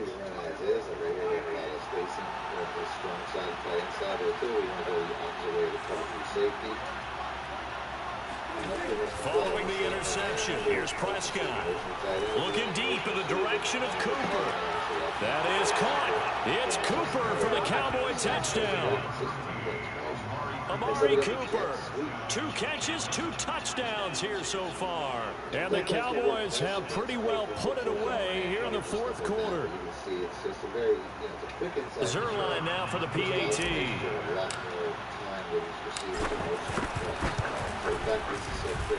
And he's been a busy man, 5 for 5 now as he knocks another one through to extend the lead. Next, I got the PAT slide. Now after the touchdown, it's Zerline. He'll kick it away. And that one will bounce out of the back of the end zone, so we will start here at the 25.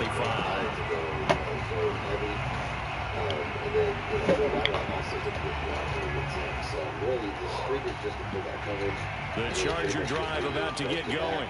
Let's just be frank, they're playing for pride at this point. That's all that's left, because victory, not a chance now.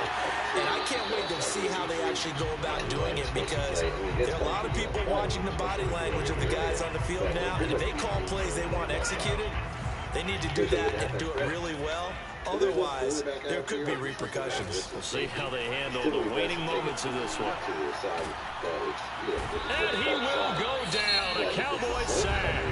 The Chargers going to signal for the first of their timeouts, as he'll stop it with 11 seconds remaining in the ball game. Now on 3rd and long, they'll look to throw. And now here's another interception. Picked off at the 35. And he is going to bring this back inside the 20 to the 18-yard line. And they'll take possession. The guard's going to be your lead blocker. Here's another look. I don't know if this is really something I want to do. You see, start with double team. Typically gets off. It's just a good insight. It only matters like information. Thanks a lot.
sealing outside because I wanted to make sure that he sealed that block so that I would have that space. Next up out of the single back wing pair, we have the halfback stretch. It's another play where if it's overloaded to one side, you can simply flip it, go the other way, and have a lot of success because there's typically, this formation forces the overload. It's not